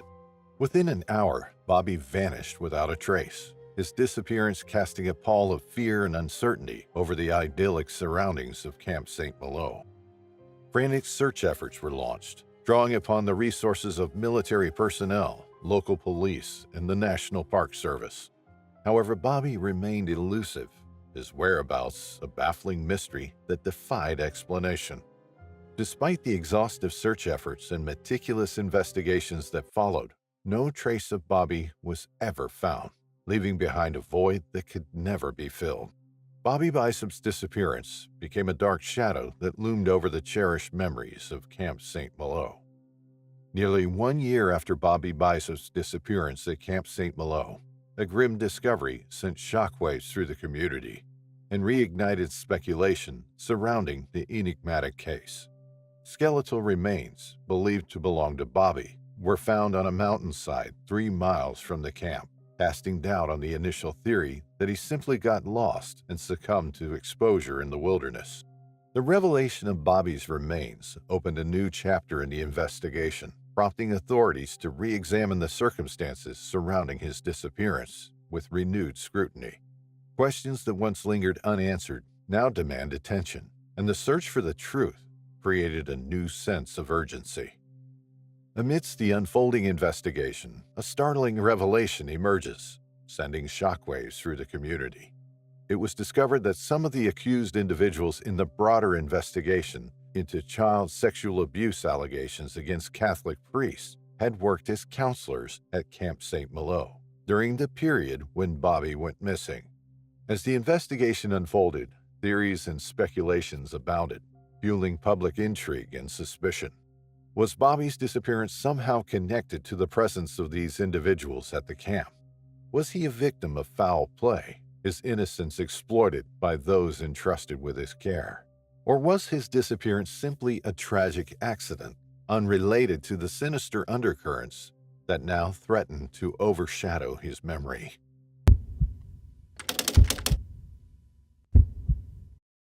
Patricia Wu Murad woke up early on April 10, 2023.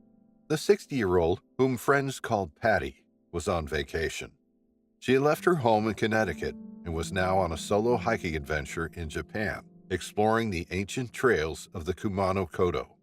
It was meant to be one of her final treks before meeting up with her husband, Kirk Murad, and going on a trip to Spain in June. Patty was no stranger to adventure, especially if said adventures involved going on treks along breathtaking trails. She had embarked on countless journeys on her own, from Spain to Jordan. She loved meeting new people on these routes. She loved exchanging stories and forging connections that would last a lifetime. Patty was a trusting person, which helped her make new friends everywhere she went. This time she was exploring Japan's spiritual trails. She aimed to hike from the Mondokoro guest house in the little town of Higashiomi to Osaka, where she was going to meet up with some friends from Connecticut. She also had a room booked at a hostel in Osaka. It was a long journey, one that would take about 9 hours on foot. That's why Patty woke up at 7 a.m. on that Monday. She was excited for her hike and couldn't wait for it to start, even though she had been experiencing some upsetting toe pain, which she had told Kirk about 3 days before. After waking up, Patty went to check out of the Mondokoro guest house. The guest house's owner, a respected member of the local community, offered to walk Patty to the trailhead. He always helped tourists start their journey. Soon enough, they arrived at the trailhead and they parted ways. Patty made her way through the dense forest and was soon out of sight. Hours later, in Osaka, Patty's friends started to worry. It was already late in the evening and there was no sign of the woman. When she failed to check into her hostel, alarm bells started ringing. Japanese authorities were notified about her disappearance. Searches began immediately, with Japanese police, volunteers, and even American rescue teams combing the trails and surrounding areas. Patty's husband, Kirk Murad, was notified about the woman's disappearance on April 13th, after the police's initial 72-hour search concluded. Kirk and the couple's children traveled to Japan to take part in the search themselves. They were also able to hire their own search and rescue team to supplement the search efforts.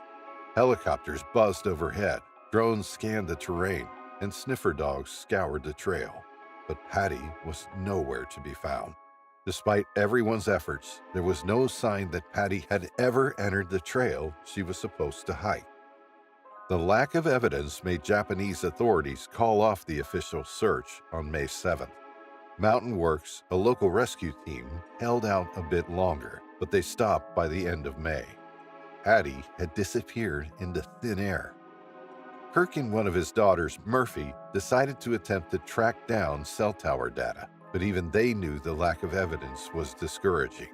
They even stopped accepting donations through the GoFundMe campaign they'd set up when Patty disappeared. Kirk Murad now believes that something sinister happened to his wife. He thinks Patty might have accepted a ride from someone she shouldn't have. He believes she was abducted and never even began her hike, but there are no suspects.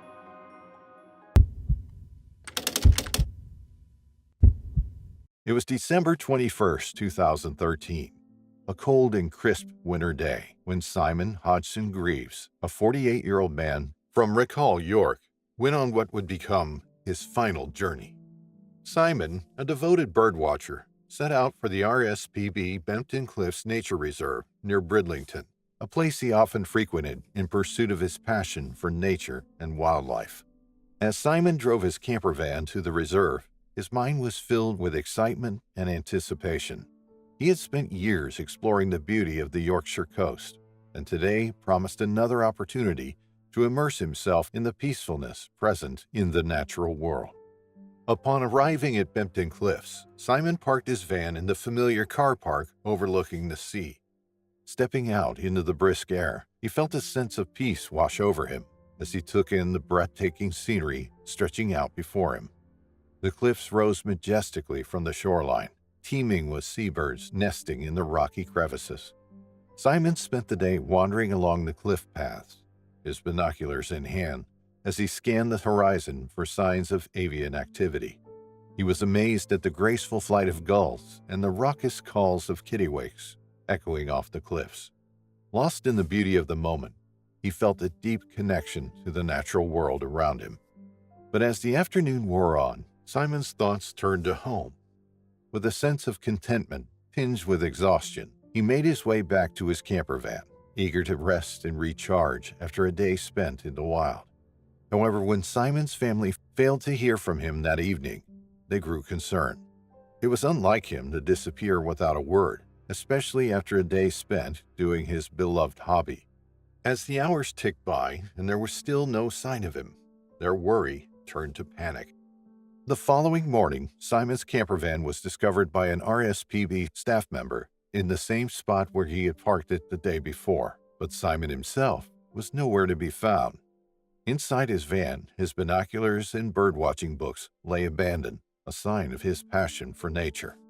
As news of Simon's disappearance spread, his family and friends rallied, launching a desperate search for any sign of him. They combed the cliffs and the surrounding areas, clinging to hope for some clue of his whereabouts. Despite their extensive efforts, Simon remained missing, leaving his loved ones grappling with the uncertainty of his fate. In the days and weeks that followed, theories about what had happened to Simon began to circulate. Some speculated that he had met with an accident while exploring the cliffs, while others believed he may have intentionally disappeared, seeking solitude and escape from the pressures of everyday life. But as the months turned into years, with no sign of Simon, his family faced the harrowing possibility that they might never uncover the truth. They clung to memories of happier times, cherishing the moments shared with Simon and praying for his safe return. As the anniversary of Simon's disappearance approached, his family gathered together to honor his memory and renew their commitment to finding answers. They held a vigil at Bempton Cliffs, surrounded by the sights and sounds that Simon had loved so dearly, and pledged to never give up hope. But as they stood on the windswept cliffs, they couldn't help but wonder, what if Simon was still out there somewhere, waiting to be found? What if the answers they sought were just beyond their reach, hidden in the depths of the unknown? And what if they never found closure, and Simon's disappearance remained a mystery forever? In May 1989, Charles Horvath Allen set out on an adventure across Canada. Born in Ontario and raised in the UK, Charles was a free-spirited young man with dreams as vast as the open road. His plan? To travel from Quebec to British Columbia, soaking in the sights and experiences of the Great White North before celebrating his 21st birthday in Hong Kong with his beloved mother Denise. But fate had other plans. As Charles made his way through the sprawling landscapes of British Columbia, he found himself in Kelowna, a charming town nestled amidst the beauty of Canada's west coast. It was here at the tiny town campsite that Charles's journey took a dark and mysterious turn. According to witnesses, Charles was last seen cashing a check at a local bank on May 26, 1989. From there, he vanished without a trace, leaving behind a trail of unanswered questions and shattered hopes. Denise, thousands of miles away in England, was thrust into a nightmare of uncertainty, desperate for any sign of her missing son. With no help from local authorities, Denise embarked on a journey of her own. She traveled from England to Canada multiple times, determined to uncover the truth behind her son's disappearance. Armed with flyers and posters, she plastered the town of Kelowna with Charles's image, hoping that someone somewhere would come forward with information. But the road to answers was fraught with obstacles. Despite Denise's tireless efforts, the truth remained elusive. Then a glimmer of hope emerged in the form of a mysterious note delivered to her motel room. The note hinted at Charles's demise, claiming that he had been beaten to death and his body dumped in a nearby lake. The revelation sent shockwaves through Denise's already shattered world, igniting a renewed determination to find her son at any cost. Divers were dispatched to search the lake, but their efforts yielded no results. The body they recovered was not Charles's, leaving Denise with more questions than answers. Frustrated and heartbroken, she refused to give up hope. Year after year, Denise returned to Kelowna, her resolve unwavering despite the passage of time. Her relentless pursuit of the truth caught the attention of Locate International, an international missing persons agency dedicated to solving cold cases. With their help, Denise's search for her son gained new momentum. Locate International partnered with Leeds Beckett University to launch a cold case unit, tasked with delving into Charles's disappearance and uncovering any leads that may have been overlooked. For Denise, it was a ray of hope in a sea of despair. As the investigation unfolded, new details emerged, shedding light on the events leading up to Charles's disappearance. Witnesses came forward, recounting their interactions with Charles in the days before he vanished. Each piece of information brought Denise one step closer to the truth, fueling her determination to find her son. But the road ahead was still long and uncertain. Despite the efforts of Locate International and Leeds Beckett University, Charles's fate remained unknown. Denise refused to give up hope, clinging to the belief that one day she would find the answers she so desperately sought. In August 2020, under the Presumption of Death Act 2013, Charles was officially declared dead after a High Court of Justice hearing. It was a bittersweet moment for Denise, bringing a sense of closure while reigniting her determination to find her son's remains and bring him home. With the support of Locate International and Leeds Beckett University, Denise's search continues. She knows that the road ahead will be difficult, but she refuses to give up hope. For Denise, the quest for answers is not just about finding closure. It's about honoring the memory of her beloved son and ensuring that he is never forgotten. Neil Skinner was a lively pensioner who loved his family and the outdoors. At 71 years old, Neil was healthy and fit. He loved the Scottish Highlands area, with its breathtaking views and its fine whiskey. Neil would often travel from his home in Doncaster to the Highlands to reconnect with nature and do some quality hiking. In May 2022, Neil had another one of his walking trips planned. He said goodbye to his daughter at a family dinner, then set off on May 6th, accompanied by 2 friends. They were ready to relax and unwind for 5 days. Neil and his friends spent the first night of their trip in an organized campsite, safe in their tents. Everything was already going great. The next day, on May 7th, the group headed further into Scotland. They arrived in Tindrum, a village in Scotland which is popular with tourists and hill walkers. While in Tindrum, they went to the Green Welly Stop, a family business where Neil bought gifts for friends and family. The group was there only briefly before driving away and parking their car at the Victoria Bridge. This was it, the official beginning of the walking branch of their trip. The group had a 40-mile walk ahead of them, which they planned to cover over multiple days. There was no rush needed, as they chose quality over quantity. The 3 friends took their tents and made the initial 6-mile walk of the trip to Loch Dochard. Loch Dochard, which is located about 4 miles west of Bridge of Orchy in Argyll and Bute, in the Scottish Highlands, is surrounded by mountains. It's a remote area, perfect for those who seek the quiet of nature. Once they got to the loch, Neil and his friends made camp by the water and spent the night there. The next day, on Sunday, May 8, 2022, the group set off to Loch Etive. But Neil Skinner felt unwell. About 90 minutes in, the man decided the walk would be too much for him in his condition, so he decided to turn back to Loch Dochard, to his tent.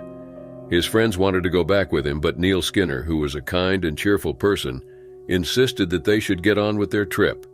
No need for all of them to miss out on the beauties of the Highlands. That night, it began to rain heavily. The torrential rain made it extremely difficult for Neil's group to keep walking, so they decided to go back and pick up the 71-year-old. But once they got back to Loch Dochard, they were met with a baffling sight. They found Neil's walking pole stabbed into the ground. His overnight breakfast oats were soaking wet. But where was Neil? They turned back to the car, but the man wasn't there either, and all of his gear was still in the tent, as well as the man's phone and wallet. This meant that wherever Neil was, he was only wearing a green jacket and some gray walking trousers, both pieces of clothing unfit for the harsh weather. Once the police were alerted, they began an extensive search involving helicopters, drones, and mountain rescue teams, to no avail. Naturally, they turned their attention to the loch, but divers were also unable to find any trace or any possible clue about Neil Skinner's whereabouts. Neil's family was notified of his mysterious disappearance on May 10th. They tried to remain hopeful, but the passing days and the harsh weather led them to believe Neil was dead. Although this realization was gut-wrenching, the family held out hope that someone may be able to find Neil's remains so that he could be given a proper burial. Neil's daughter Kate said her father had been diagnosed with Asperger's and depression, but the family didn't consider Neil hurting himself an option, especially since CCTV footage had shown him buying gifts to bring back home. In May 2023, Neil Skinner's family retraced his steps and had a picnic by the beach, where Neil had made camp the previous year. They ate cake and drank homemade Bramble whiskey, Neil's favorite. They celebrated Neil's life and left a memorial plaque overlooking the loch.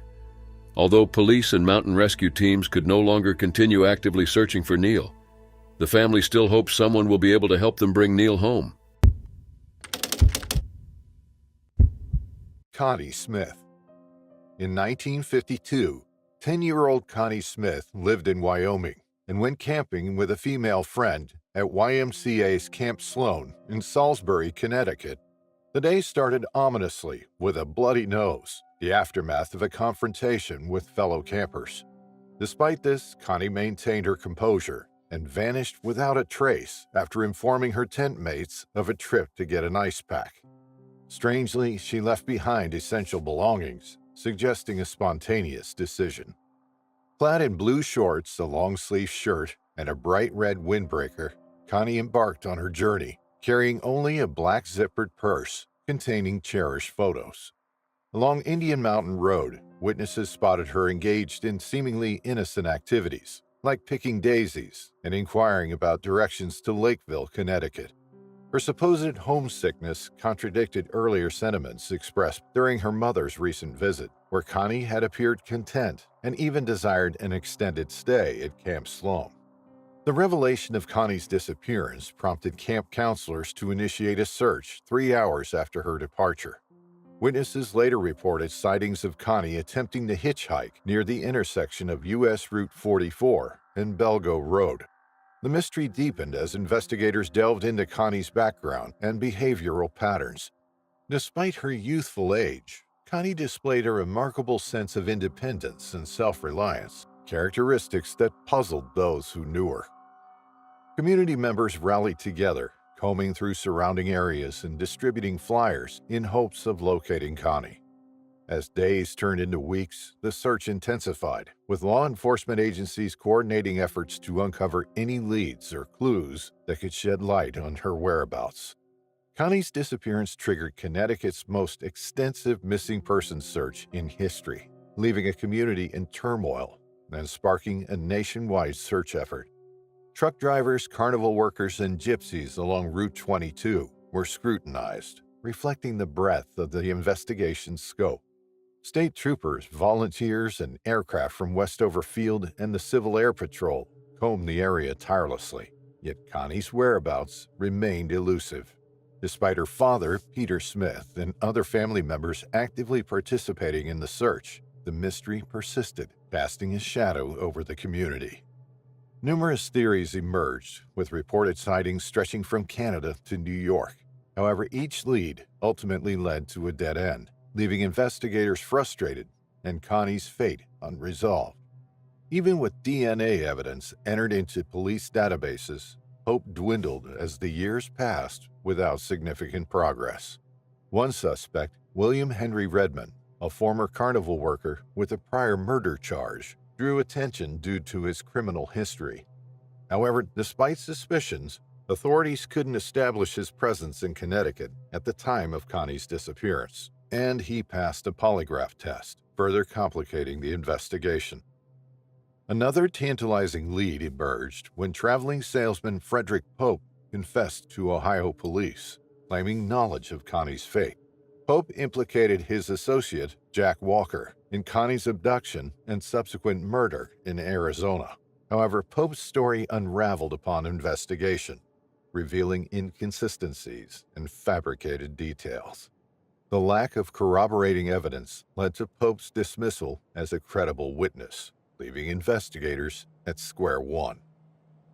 Designated as Case B57H in state records, Connie Smith's disappearance remains one of Connecticut's most notorious cold cases. Despite the tireless efforts of investigators, including lead investigator Richard Chapman, who continued the search even after retirement, Connie's fate remains unknown. Peter Smith, Connie's father, even passed away without closure, and his obituary acknowledged the ongoing mystery surrounding his daughter's disappearance.